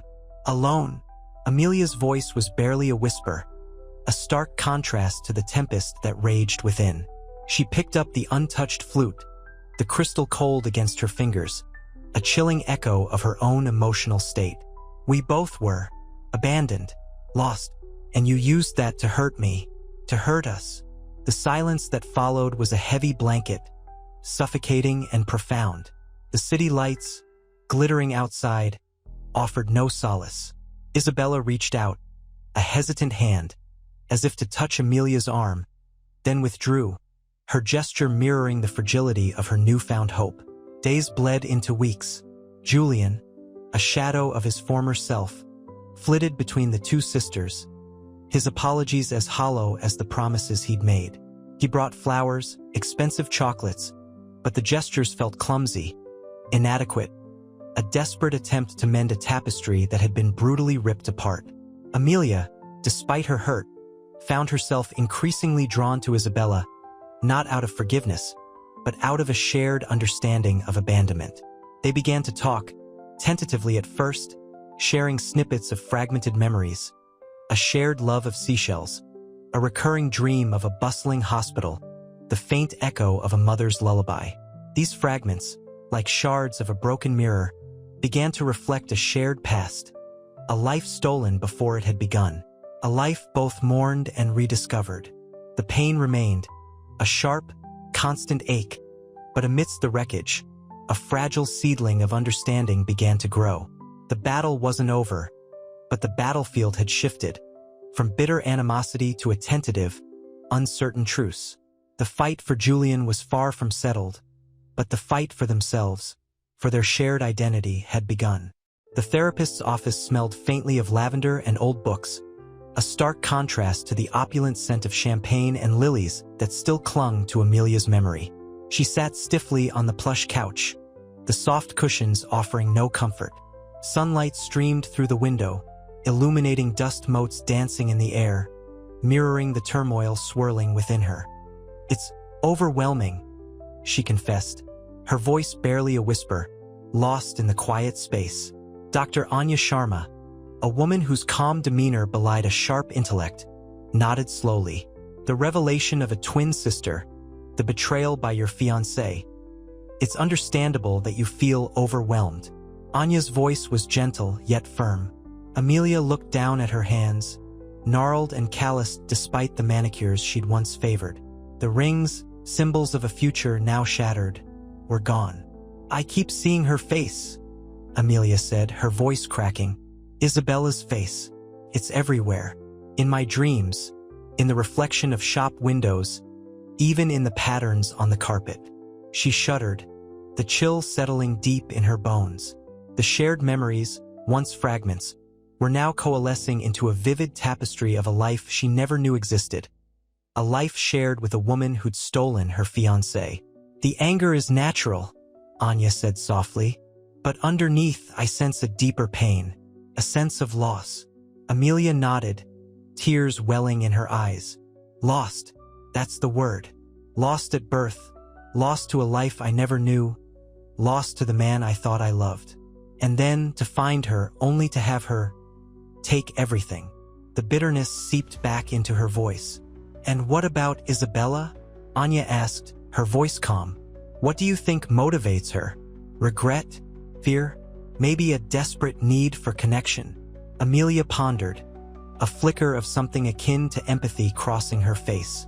She was alone too, abandoned, just like me. A painful sigh escaped her lips. But that doesn't excuse what she did.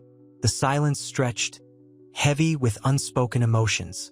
The scent of lavender seemed to intensify, a fragile balm in the midst of her emotional storm.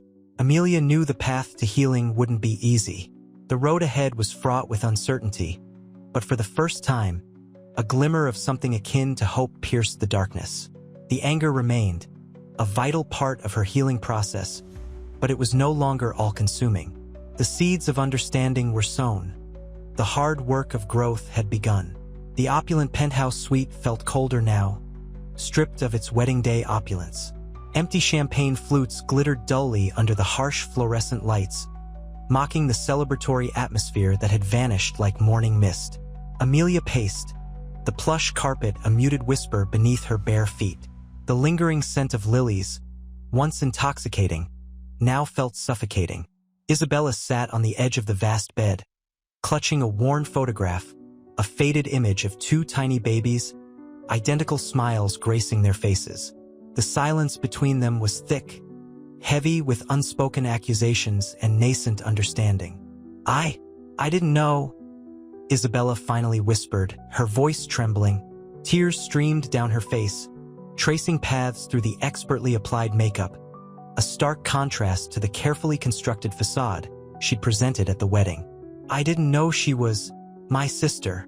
Amelia stopped pacing, her gaze fixed on Isabella. The anger, still a potent force, was battling with a confusing surge of something else. Pity? Empathy? The thought was both terrifying and liberating. "Knowing doesn't excuse what you did," Amelia said, her voice raw with emotion. "You stole him. You stole everything." Isabella flinched. The harsh words, though justified, felt like a physical blow. I wanted a family," she choked out, her voice barely audible. "I was so alone, and when I met him, I thought—" She trailed off, unable to articulate the tangled mess of desire, desperation, and misplaced longing. Amelia approached the bed, the distance between them shrinking. The photograph, a tangible link to a past they both shared, hung between them, a silent testament to their intertwined destinies. "I was alone too," Amelia admitted, her voice softening. The bitterness remained, but it was losing its sharp edge. "Abandoned, just like you." The shared pain, the unspoken understanding of abandonment, created an unexpected bridge. The vast gulf between them, previously defined by betrayal, began to shrink, filled with the fragile tendrils of empathy. The air, heavy with unshed tears and unspoken words, felt less suffocating. The faint chill of the room seemed to lessen. A tentative step towards reconciliation, however fragile, had been taken. The muted sunlight filtering through the floor-to-ceiling windows cast long shadows across the opulent penthouse suite, highlighting the dust motes dancing in the still air. The remnants of the ruined wedding feast lay scattered, a stark contrast to the lavish preparations of just hours before. Amelia, curled on a plush velvet chaise lounge, clutched a silk pillow, its scent of lavender doing little to soothe her frayed nerves. The initial shock had given way to a bone-deep weariness, a chilling emptiness. Isabella, meanwhile, sat at the grand piano, her fingers hesitantly tracing the ivory keys. A single melancholic note resonated through the silent apartment, a perfect echo of her inner turmoil. The weight of her actions pressed down on her, heavier than any crown. "It's beautiful," Amelia murmured, her voice barely above a whisper, more to herself than to Isabella. Isabella turned, her eyes red-rimmed, her carefully composed mask crumbling. "It's a lie," she replied, her voice thick with unshed tears. "Everything I built, everything I pretended, a lie." Amelia sat up, her gaze softening. The anger, though still present, had lost some of its sharp edges. The shared experience of betrayal, the shared pain of abandonment, was forging an unexpected bond. "The lie is what kept us apart for so long," Amelia offered, her voice gentler now. "But the truth is starting to surface." A fragile silence settled between them, punctuated only by the faint ticking of a grandfather clock in the corner. The scent of lilies, once synonymous with celebration, now held the sharp tang of regret. Isabella rose, approaching Amelia slowly, her movements hesitant, uncertain. "I never meant to hurt you," she whispered, her voice trembling. I wanted what you had." Amelia reached out, her hand finding Isabella's. The contact was unexpected, tentative, a silent acknowledgement of shared pain and a hesitant step towards forgiveness. The cool touch of Isabella's hand sent a shiver down Amelia's spine, a tremor that echoed the seismic shift occurring within her own heart. The bitter taste of betrayal remained, but a new flavor was emerging, the bittersweet taste of empathy. The path ahead was uncertain, fraught with challenges, but for the first time, a glimmer of hope, fragile as a butterfly's wing, flickered in the cold penthouse suite. The shared silence stretched, thick and heavy with unspoken emotions.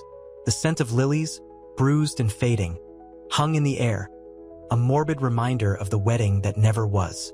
Outside, the city thrummed with a life Amelia felt utterly detached from. She watched Isabella, her twin, her rival, her sister. The word felt foreign, clumsy on her tongue, yet strangely fitting. Isabella's fingers still hovered over the piano keys, a delicate dance of hesitation. "I don't know what to say," Isabella finally whispered, her voice breaking. Tears streamed down her face, leaving glistening trails through the carefully applied makeup. The flawless facade she had maintained throughout the day crumbled, revealing the vulnerable woman beneath. Amelia sighed, the sound a weary exhale. The plush velvet of the chaise lounge felt cold against her skin, mirroring the chill that settled in her heart. "Say you're sorry," she replied, her voice soft but firm. The anger had ebbed, replaced by a profound sadness, a sadness that resonated with the sorrow she saw mirrored in Isabella's eyes. Isabella nodded, a single, almost imperceptible movement. "I am sorry," she choked out, the words laden with genuine remorse. "I am so sorry, Amelia. I never wanted to hurt you. I wanted a family. I wanted what you had." The words hung in the air, a fragile bridge between two fractured souls. Amelia saw a flicker of the girl she herself might have been, lost, lonely, yearning for connection. A shared childhood, stolen by fate, now re-emerging through the wreckage of a shattered engagement. A shared pain, a shared longing. "I understand," Amelia said, her voice barely a whisper. She reached out, her hand covering Isabella's. The touch was tentative, hesitant, a fragile promise of reconciliation. The cool porcelain of Isabella's skin contrasted with the warmth of Amelia's, a silent exchange of unspoken emotions. The weight of the day, of the betrayal, of the unexpected truth, lessened slightly under the unexpected weight of shared empathy. The lilies, the piano, the opulent penthouse, all faded into the background as a tentative bond began to form, born from shared loss and a burgeoning sense of sisterhood. The path ahead remained uncertain, but for the first time since the shattering revelation, a sliver of hope pierced the darkness. The next morning, sunlight, pale and hesitant, filtered through the floor-to-ceiling windows of Amelia's penthouse suite, illuminating the dust motes dancing in the otherwise silent room. The remnants of the previous night's chaos, scattered champagne flutes, wilted lilies, a discarded veil, lay scattered like fallen trophies of a brutal battle. Amelia awoke with a sigh, the lingering scent of lilies a bitter reminder of the devastation. Her head throbbed, a dull counterpoint to the sharp ache in her heart. Isabella stirred on the chaise lounge, her face pale, etched with the shadows of a sleepless night. She looked fragile, almost childlike, the carefully constructed facade of the alluring mistress gone, replaced by raw vulnerability. Amelia watched her, a wave of unexpected compassion washing over her. The anger, the betrayal, hadn't vanished, but it was muted, softened by the shared trauma that bound them. "Coffee," Amelia offered, her voice raspy from disuse. The simple act felt monumental, a tentative bridge across the chasm of their fractured reality. Isabella nodded, her eyes glistening with unshed tears. "Please," she whispered, her voice barely audible. As Amelia moved towards the kitchen, the clinking of porcelain cups against saucers felt jarringly loud in the hushed apartment. The rhythmic drip of the espresso machine provided a strangely comforting counterpoint to the silent turmoil swirling within them. Bringing the steaming mugs back to the chaise lounge, Amelia sat beside Isabella, the warmth of the coffee a small comfort against the chill in the air. I want to understand," Isabella began, her voice trembling slightly. "Why you forgave me so easily?" Amelia smiled wryly, a ghost of a smile playing on her lips. "Forgave you? I haven't forgiven you, Isabella. But I see you. I see the hurt, the loneliness, the desperate need for connection that drove you to do what you did. And in seeing that, I see a reflection of myself, a mirror of my own past fears and insecurities." She paused, her gaze fixed on the steam curling from her cup. "We both lost something precious a long time ago, and we both reached out for it in our own desperate ways." The unspoken words hung between them, the shared loss of their childhood, the stolen sisterhood, the crushing weight of abandonment.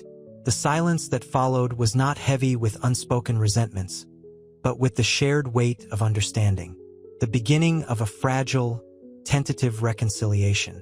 The scent of chamomile tea, a calming antidote to the storm of the previous day, hung in the air. Sunlight streamed through the tall windows of Amelia's opulent study, illuminating dust motes dancing in the golden rays.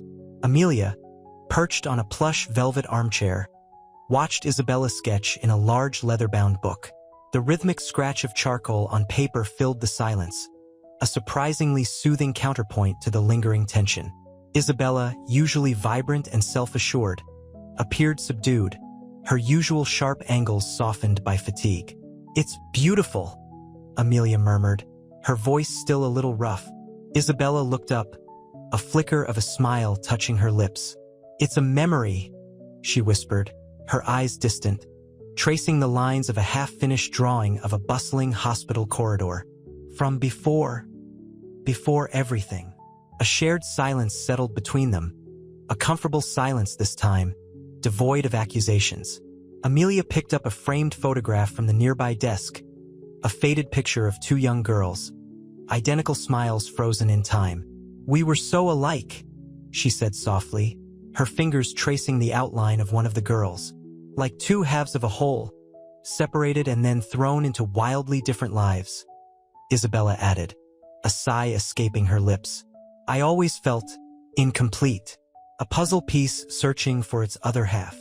Amelia nodded, understanding dawning in her eyes. The years of loneliness, of yearning for a connection she couldn't name, now made perfect sense. The chasm between them, once a vast gulf of betrayal, was slowly filling with the shared experience of loss and the unexpected discovery of a bond deeper than they could have ever imagined. "I never had a sister," Amelia said, her voice catching slightly. "I always secretly wished I did." Isabella's gaze met Amelia's, a warmth replacing the earlier guardedness. "Me too," she confessed, a tear tracing a path down her cheek. "I spent my whole life searching for someone I didn't even know I was missing."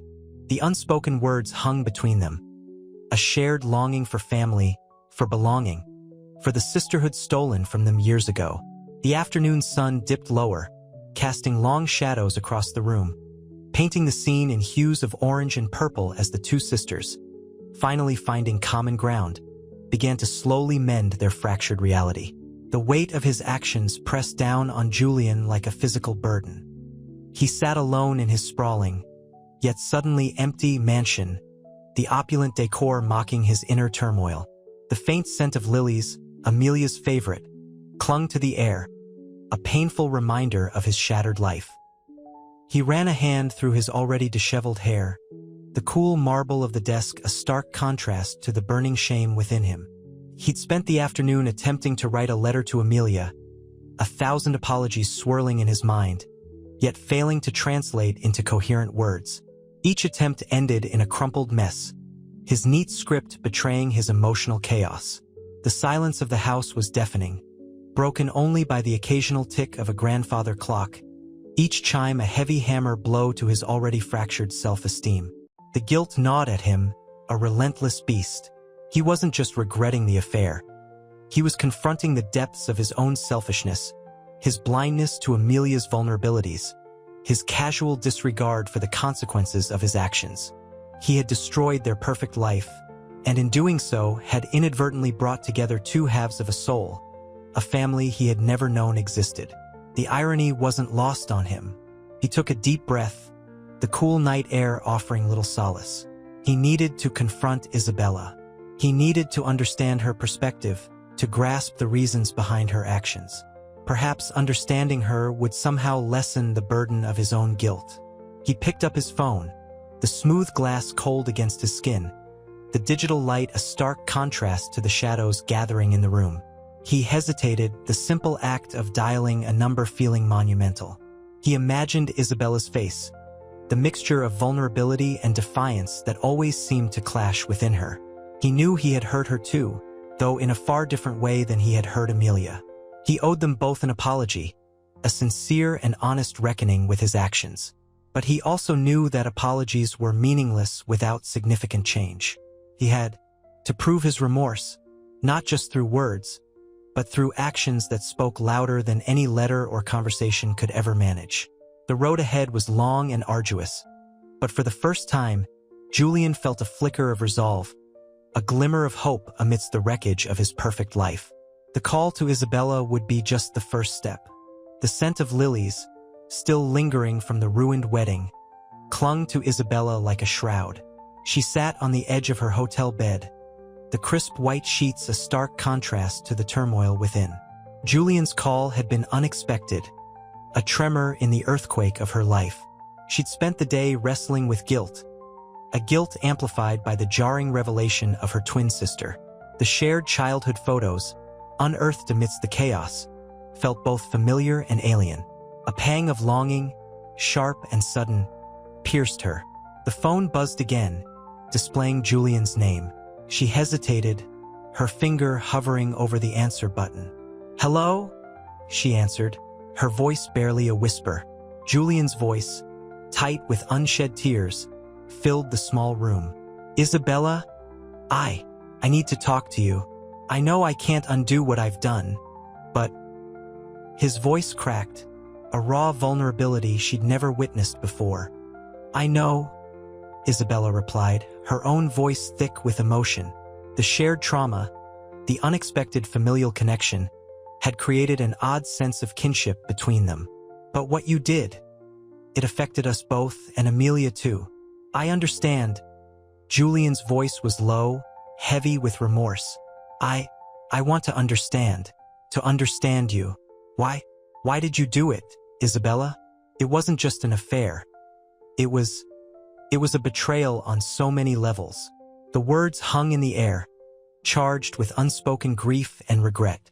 The silence stretched between them, filled only with the hum of the city outside and the frantic beat of Isabella's heart. She looked around the sterile hotel room, the plush carpet and expensive artwork seeming grotesquely out of place considering the wreckage of her life and theirs. "I wanted a family," she confessed, her voice barely audible. "A life. I felt so alone, so lost. Finding Amelia, it was a revelation, a painful, terrifying revelation. And seeing you, seeing the life I could have had." Her voice trailed off, unable to articulate the complexities of her desperate longing, the echo of a childhood lost. The weight of her actions pressed down on her, as heavy as Julian's. A new wave of tears threatened to spill, as if the dam holding back years of hurt had finally begun to crack. The sterile scent of antiseptic still clung to Isabella's memory, a phantom smell from the hospital where she'd been separated from Amelia. Now, sitting across from Julian in a dimly lit cafe, the aroma of strong coffee and warm bread offered a fragile counterpoint to the lingering trauma. The city lights blurred through the rain-streaked window, mirroring the hazy state of her emotions. Julian shifted in his seat, his expensive suit looking oddly crumpled, a testament to the emotional upheaval he'd endured. "Isabella," he began, his voice low and hesitant. I've been thinking." He paused, running a hand through his already disheveled hair. "About us, about Amelia, about everything." Isabella met his gaze, her own eyes reflecting the city's muted glow. The confession had been raw, a stripping bare of her deepest insecurities. The revelation of Amelia's existence had been a double-edged sword, a painful echo of her own sense of displacement.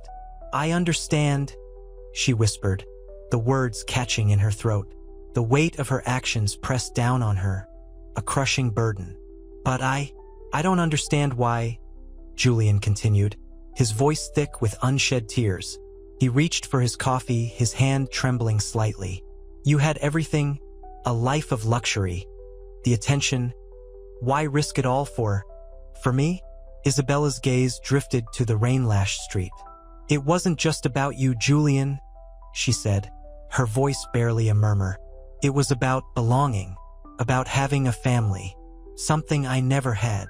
The memories surfaced, a fragmented childhood, punctuated by fleeting glimpses of a loving mother, snatched away by circumstance. The hospital evacuation, the chaos, the searing loss.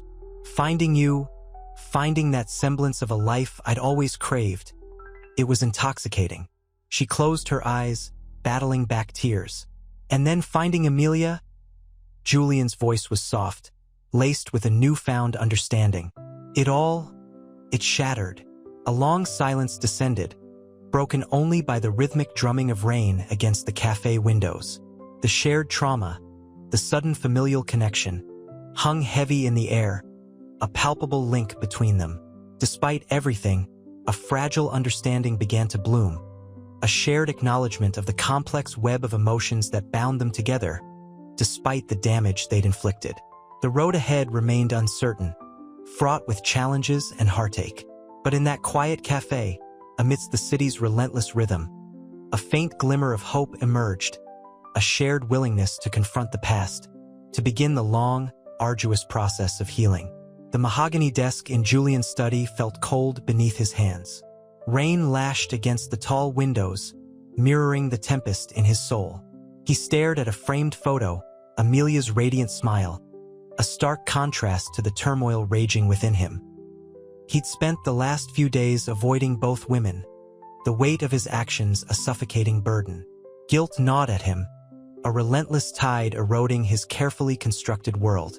He picked up his phone, the cool glass a stark contrast to the heat rising in his chest.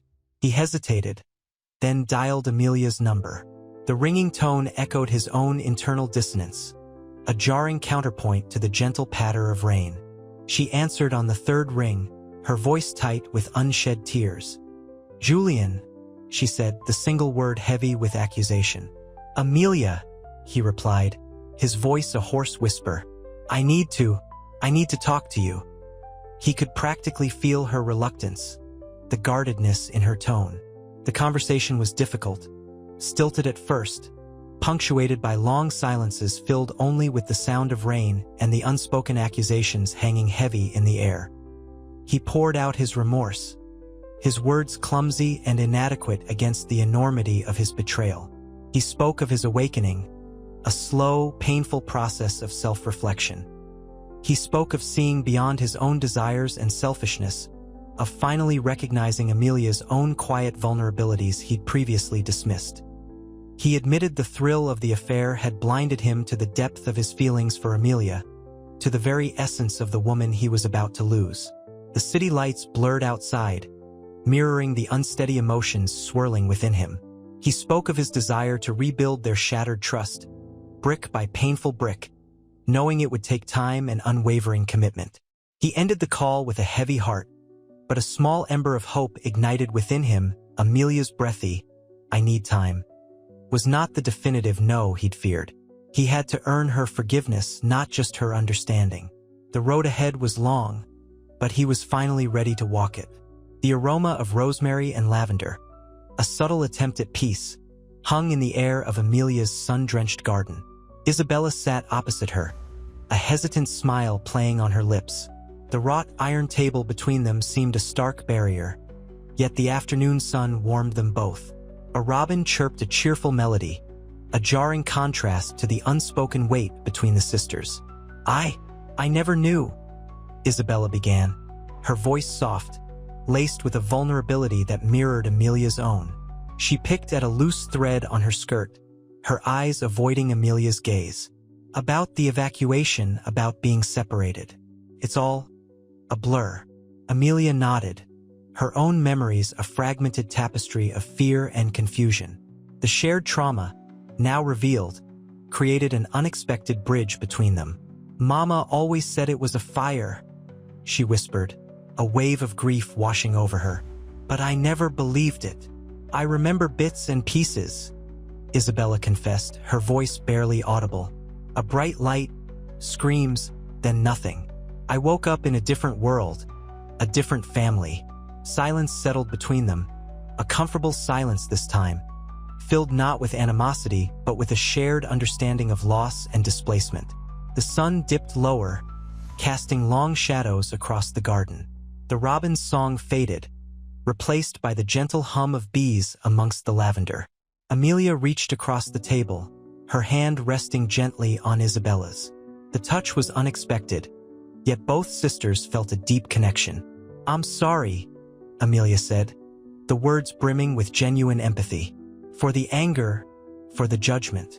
I was so hurt, so lost." Tears welled in Isabella's eyes. "Me too," she whispered, her voice thick with emotion.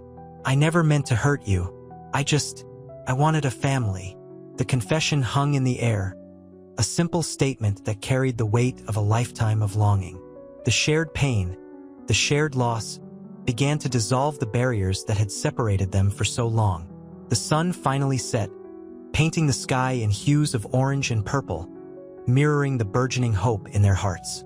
The garden, once a symbol of Amelia's solitude, now felt like the birthplace of a new, unexpected sisterhood. The scent of wood smoke and roasting lamb hung heavy in the air, a stark contrast to the sterile scent of the hospital where their lives had diverged decades ago. Julian, watching from the periphery, felt the familiar pang of guilt. He'd arranged this impromptu barbecue, a clumsy attempt at reconciliation, in Amelia's sprawling backyard. The crackling fire cast dancing shadows on their faces, highlighting the raw vulnerability etched onto Amelia's usually composed features. Isabella, surprisingly, seemed relaxed, even comfortable. "It's strange," Amelia said, her voice barely a whisper, more to herself than to anyone else. She stirred the embers with a long poker, her movements deliberate, almost ritualistic. "To be sisters," Isabella smiled, a hesitant, fragile thing. "It is, but it feels right somehow, like a missing piece." Her eyes flickered towards Julian, a flicker of something unreadable in their depths. Julian cleared his throat, the sound loud in the sudden silence. He took a deep breath, the cool night air doing little to soothe the burning anxiety in his chest. "I know I messed up terribly. There's no excuse for what I did." He looked at Amelia, his gaze pleading. "But I want to fix it. I want to be a better man for both of you." Amelia didn't meet his gaze. She picked up a small, smooth stone from beside the fire, turning it over and over in her hands. "Fixing it. That's a tall order, Julian." Her voice was quiet, but the underlying steel was unmistakable. This whole situation, it's not something you can just undo." The fire crackled, spitting sparks into the night sky. The flames mirrored the turmoil raging within all three of them. Isabella reached across the small space between them, gently placing her hand on Amelia's. The touch was unexpected, tender, a silent offering of understanding. The air, thick with unspoken emotions, began to shift, the weight of betrayal slowly giving way to the fragile beginnings of something new. The aroma of lamb mingled with the scent of the wood smoke, creating a surprisingly comforting blend, a fragile promise of healing in the heart of the night. The following days were a blur of awkward silences and hesitant conversations. The opulent wedding suite, once a symbol of Julian's meticulously planned future, now felt like a mausoleum of shattered dreams. Amelia retreated to a quiet corner of the sprawling estate, the vastness emphasizing her solitude. The sunlight, streaming through the arched windows, seemed to mock her grief. She found solace only in long walks through the manicured gardens, the scent of roses a bittersweet reminder of a love betrayed. Isabella, meanwhile, hovered on the periphery, a ghost in the grand house. Guilt gnawed at her, a constant companion. She'd sought connection, a family, but her actions had caused irreparable damage. Seeing Amelia's quiet despair was a constant, agonizing reminder of her own selfishness. One evening, the three of them found themselves gathered in the library, the air thick with unspoken tension. The crackling fire in the hearth cast flickering shadows on the walls, lined with leather-bound books, silent witnesses to their turmoil. Julian, nervously twisting a silver ring on his finger, finally spoke. I wanted to apologize again," he stammered, his voice barely a whisper. "For everything." Amelia met his gaze, her eyes unwavering. "Apologies are cheap, Julian," she said, her voice low and steady. "Actions speak louder than words. Show me, through your actions, that you're truly sorry, that you're willing to change." Isabella, watching the exchange, felt a pang of sympathy for both of them. She cleared her throat, the sound fragile in the quiet room. "Amelia," she began, her voice trembling slightly, "I know I can't erase what happened, but I want you to know, I never meant to hurt you." She looked at Amelia, her eyes filled with genuine remorse. "I was just so desperate for a connection, for a family." A silence settled over them, heavy and profound. The only sound was the crackling fire, a steady rhythm in the heart of their emotional storm. The scent of old books and burning wood filled the air, a poignant backdrop to their unspoken emotions. The weight of their shared past, the wreckage of their present, hung between them, heavy and inescapable. But within that weight, a flicker of something else began to emerge. A fragile, tentative hope for healing, a possibility of reconciliation in the ashes of their broken dreams. The next morning, sunlight spilled across the breakfast table, illuminating the untouched plates. The opulent setting, crystal glasses, silver cutlery, a linen tablecloth the color of fresh snow, mocked the emptiness within them. Amelia sat staring out at the meticulously manicured lawns, the vibrant green a stark contrast to the grayness in her heart. Julian, his face etched with fatigue, poured himself a cup of coffee, the clinking sound jarring in the silence. Isabella, pale and withdrawn, sat hunched over a half-eaten croissant, her eyes red-rimmed. I'm going for a walk," Amelia announced, her voice barely above a whisper, her words carrying the weight of unshed tears. She stood abruptly, the chair scraping against the polished floor. Julian reached out, his hand hovering in midair. He swallowed, his throat tight with unshed tears. "Amelia," he began, but she was already gone. Isabella watched her go, her gaze lingering on Amelia's retreating figure. The guilt, a constant companion, tightened its grip. She pushed her plate away, the half-eaten croissant suddenly repulsive. "It's my fault," she murmured, her voice barely audible. Julian finally met her gaze, the weariness in his eyes mirroring her own. "No," he said softly. "It's not just your fault. It's mine too." He looked around the breakfast room. The grandeur felt suffocating. He rose and moved to the window, joining Isabella. He stood beside her, the silence between them filled only with the chirping of birds and a gentle breeze rustling the leaves of the ancient oak tree. He watched Amelia walking away, her grief seemingly visible as a tangible presence. "I'm ready to do whatever it takes to make amends," Julian said, his voice raspy. He looked at Isabella, a fragile hope emerging in his eyes. "For all of us." He turned to look at Isabella, seeing the deep sorrow in her eyes. "We're in this together, right?" Isabella nodded slowly, tears welling up. I want to help," she whispered, her voice thick with emotion. "I want to be part of the family I never had." The weight of her past actions hung heavy in the air, yet there was a spark of hope in her voice. A tentative beginning, the start of understanding, a new foundation. Later that afternoon, a shared cup of tea in the library seemed to lessen the distance between them. The crackling fire created a soothing warmth against the chill in the air. The quiet was filled with understanding, a sense of shared burden. The room's silent witness to their turmoil, this time holding hope rather than despair. The afternoon sun cast long shadows across the sprawling estate. Amelia, wrapped in a thick cashmere shawl, sat on a weathered bench overlooking the rose garden. The scent of roses, usually a delight, felt cloying, a suffocating sweetness mirroring the turmoil in her heart. Julian found her there, a hesitant figure silhouetted against the vibrant blooms. He sat beside her, the silence stretching between them, punctuated only by the gentle hum of bees. "Amelia," he began, his voice barely a whisper. I know I can't undo what I've done, but I want to try, to be a better man." Amelia didn't turn, her gaze fixed on a wilting rose. "Trying isn't enough, Julian." Her voice was low, devoid of the usual warmth.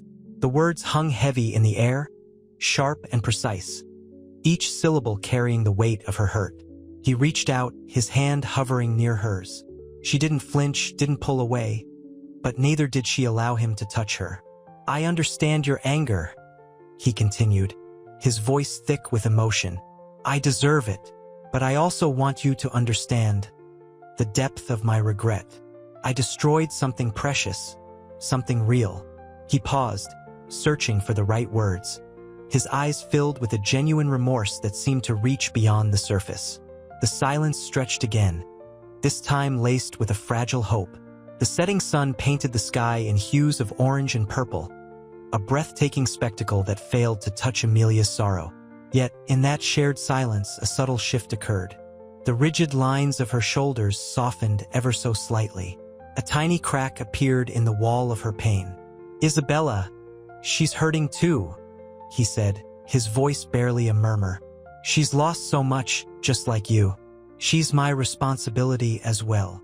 Amelia finally turned, her eyes, though still clouded with sadness, held a flicker of something else, curiosity. "Responsibility?"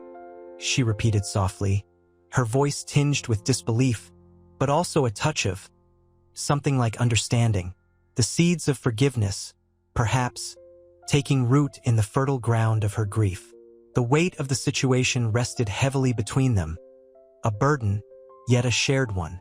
The path ahead was long, but the first steps had been taken. The roses around them seemed to hold their breath. The following evening, a hesitant peace settled over the sprawling estate. The air, thick with the scent of jasmine and night-blooming lilies, hung heavy and sweet. Inside, the grand dining room, usually vibrant with laughter, was bathed in the soft glow of candlelight. Amelia, surprisingly, sat at the head of the long mahogany table, her posture still rigid but less defiant. Isabella sat opposite her, her usual flamboyant attire replaced by a simple, elegant dress that somehow amplified her vulnerability. Julian sat between them, a silent mediator, his usual confident demeanor replaced by a quiet attentiveness. The silence was punctuated only by the clinking of silverware and the occasional rustle of fabric. Julian watched, his heart a tight knot in his chest. He'd prepared a simple meal, hoping the familiarity of a shared dinner might ease the tension. He'd failed spectacularly at that. The unspoken accusations hung heavy in the air, a tangible presence. Isabella finally broke the silence, her voice barely above a whisper. I never meant to hurt you, Amelia." Her gaze, usually sparkling with mischief, was now filled with a deep sorrow. Tears welled in her eyes, threatening to spill. Amelia's gaze remained fixed on her plate, her expression unreadable. The clink of her fork against the porcelain was the only response. The weight of betrayal, the shock of discovering a twin, the raw agony of losing the man she loved, all played out on her face, a subtle shifting of emotions. Julian cleared his throat. We all made mistakes, Isabella, Amelia, myself included, but we can try to move forward. His voice was unsteady but sincere. He reached for Amelia's hand, his touch tentative, respectful of her space. She didn't pull away. A slow, hesitant smile touched Amelia's lips.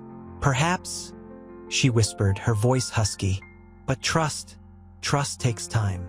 The weight of her words resonated with the quiet clatter of cutlery and the gentle hum of the candles. The air, once thick with tension, now held a fragile hope, a quiet acceptance of the arduous path ahead. A shared meal, a small step towards forgiveness, and perhaps, just perhaps, towards a new and unconventional family. The unspoken question lingered. Could they truly forgive and rebuild? Or would the wounds prove too deep? The answer remained elusive, hidden in the flickering candlelight, mirroring the uncertain future that lay ahead.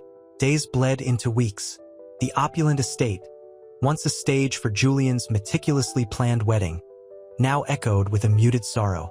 The jasmine's scent, once celebratory, now felt heavy, a cloying reminder of the shattered dreams. Amelia, though still fragile, began tentatively to engage with Isabella. The shared trauma, initially a barrier, became strangely fertile ground for a nascent connection.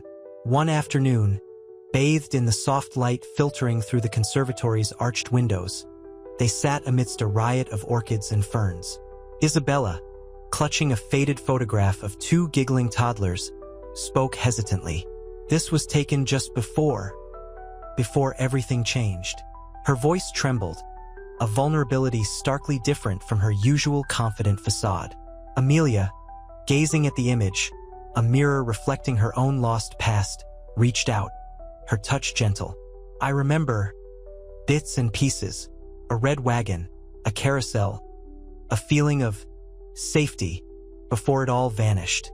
The shared memories, fragmented and incomplete, sparked a flicker of recognition, a kinship forged in the crucible of shared loss. Tears welled in both their eyes, unspoken understanding bridging the chasm of years and betrayal. The unspoken competition for Julian's affection faded, replaced by a fragile empathy. They spoke for hours, their voices a soft counterpoint to the conservatory's gentle hum. The weight of their shared past, once a source of conflict, now formed a bond as strong as the vines intertwining overhead. The scent of damp earth and blooming flowers, strangely comforting. This shared grief, this slow, tentative reconciliation, marked a turning point. The road to forgiveness was long, but the first steps had been taken. The air, once thick with betrayal, now held the delicate promise of a burgeoning sisterhood. The late afternoon sun cast long shadows across the sprawling lawn, painting the manicured hedges in shades of gold and amber. Inside, the grand living room, usually vibrant with laughter and champagne flutes, held a different energy, a quiet intensity. Amelia sat curled on a plush velvet sofa, a half-finished cup of tea growing cold beside her. Her gaze drifted to the sprawling gardens, a reflection of her own internal turmoil, wild and untamed yet striving for order. Julian, hesitant yet determined, approached. He sat beside her, the silence stretching between them, thick with unspoken emotions. The scent of lilies, usually a symbol of purity and love, felt heavy now, burdened by the weight of their fractured relationship. Amelia, he began, his voice a low murmur. I know I can't undo what I've done, but I want you to know. He paused, searching for the right words, his eyes reflecting the turmoil within. Amelia met his gaze, her expression unreadable. Know what, Julian? Her voice was quiet, controlled, but the tremor in her hand betrayed her inner struggle. That Isabella, finding her, it was a shock, a terrible, terrible shock, he said, his voice thick with emotion. But it doesn't excuse my actions, my betrayal. He reached out, his hand hovering near hers, then retreated, recognizing the fragility of the moment. The unspoken question hung in the air. Could he truly earn her forgiveness? Could he earn back her trust? He continued, his words carefully chosen. I understand if you can't forgive me, but I want you to know that I'm working on myself. I'm going to therapy, facing my own demons. I'm not looking for an easy way out. Amelia's eyes flickered, a hint of something thawing in the icy landscape of her hurt. The faint clinking of ice in her untouched teacup was the only sound, underlining the fragile stillness of the moment. The scent of wood smoke drifted in from the fireplace, a subtle reminder of the warmth they once shared, a warmth he desperately hoped to rekindle. The unspoken words hung heavier than the scent of lilies, a silent negotiation between forgiveness and despair. The sun dipped lower, casting long shadows, a metaphor for the long road ahead. But in that hushed room, a single fragile seed of hope had been planted. The following weeks unfolded in a blur of tentative steps and hesitant gestures. Amelia and Isabella, initially locked in a silent battle of hurt and suspicion, found themselves drawn together by an invisible thread of shared history. The scent of old photographs, unearthed from dusty boxes, filled the air, a nostalgic perfume of childhoods lived separately, yet strangely intertwined.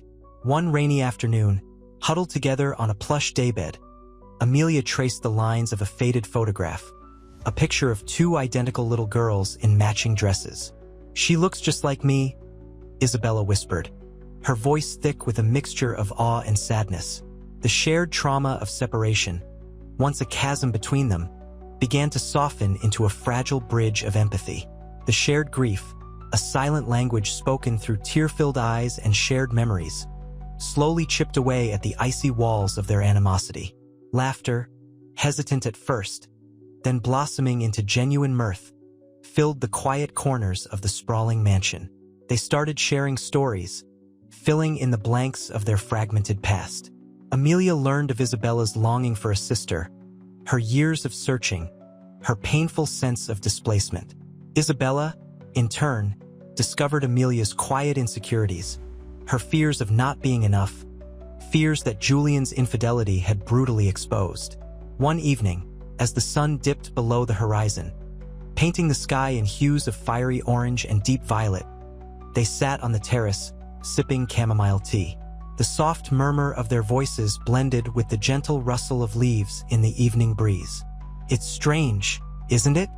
Amelia said, her voice barely a whisper, that the man who broke my heart brought us together. Isabella nodded, her eyes reflecting the twilight sky. He hurt us both, she replied softly. But maybe something good can come from it. A faint smile touched her lips, a glimmer of hope in the shadowed landscape of their shared past. The unspoken understanding hung heavy in the air, a testament to their burgeoning bond, a bond forged in the crucible of betrayal and heartbreak, yet blossoming into something unexpectedly beautiful. The scent of night-blooming jasmine, sweet and intoxicating, filled the air, a fragrant promise of a new dawn. The sprawling kitchen, usually a stage for bustling wedding preparations, now held a fragile peace. Sunlight streamed through the arched windows, illuminating dust motes dancing in the air. Amelia, sipping chamomile tea, watched Isabella carefully arrange a bouquet of wildflowers, a stark contrast to the opulent arrangements that had adorned the wedding. The scent of chamomile mingled with the earthy fragrance of the blooms, a calming balm to the storm that had ravaged their lives. I never had a sister, Isabella said softly, her voice barely audible above the gentle hum of the refrigerator. Her fingers, nimble and graceful, continued their work, a quiet counterpoint to the turmoil within. Amelia nodded, her gaze fixed on the delicate blossoms. Neither did I, she replied, a faint tremor in her voice. The unspoken words hung between them, the shared loss, the unexpected reunion, the betrayal that had brought them together. The weight of their shared past, heavy and palpable, filled the space between them. It's strange, Isabella continued, her voice catching slightly, to find you like this.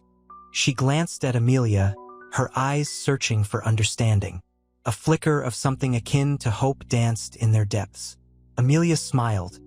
A small, fragile thing, but genuine. Strange and wonderful, she corrected gently, her voice thick with emotion. The years of loneliness, the aching void in her heart, began to fill with the unexpected presence of her twin. The initial anger, the raw betrayal, were slowly receding, replaced by a burgeoning sense of connection. A shared understanding born of hardship and unexpected kinship. The sunlight seemed to warm the room, casting a golden glow upon the two women, a tangible symbol of the fragile hope beginning to bloom between them. The silence that followed wasn't empty, but filled with the unspoken promise of a new beginning, a shared journey of healing and rediscovery. The scent of the wildflowers, sweet and fresh, seemed to mirror the newfound lightness in their hearts. The muted tones of Julian's study felt heavier than usual. Rain lashed against the tall windows, mirroring the tempest inside him. He sat hunched over a half-empty glass of whiskey, the amber liquid doing little to soothe the burning guilt. He hadn't seen Amelia in days, her withdrawal a silent accusation more potent than any shouted words. Isabella, meanwhile, flitted around the house like a restless spirit, her usual vibrancy dimmed by a gnawing uncertainty. "She won't even answer my calls," he muttered, the words barely audible above the drumming rain. Isabella, perched on the edge of a plush armchair, watched him with a mixture of pity and concern. Her own eyes were red-rimmed, the mascara smudged.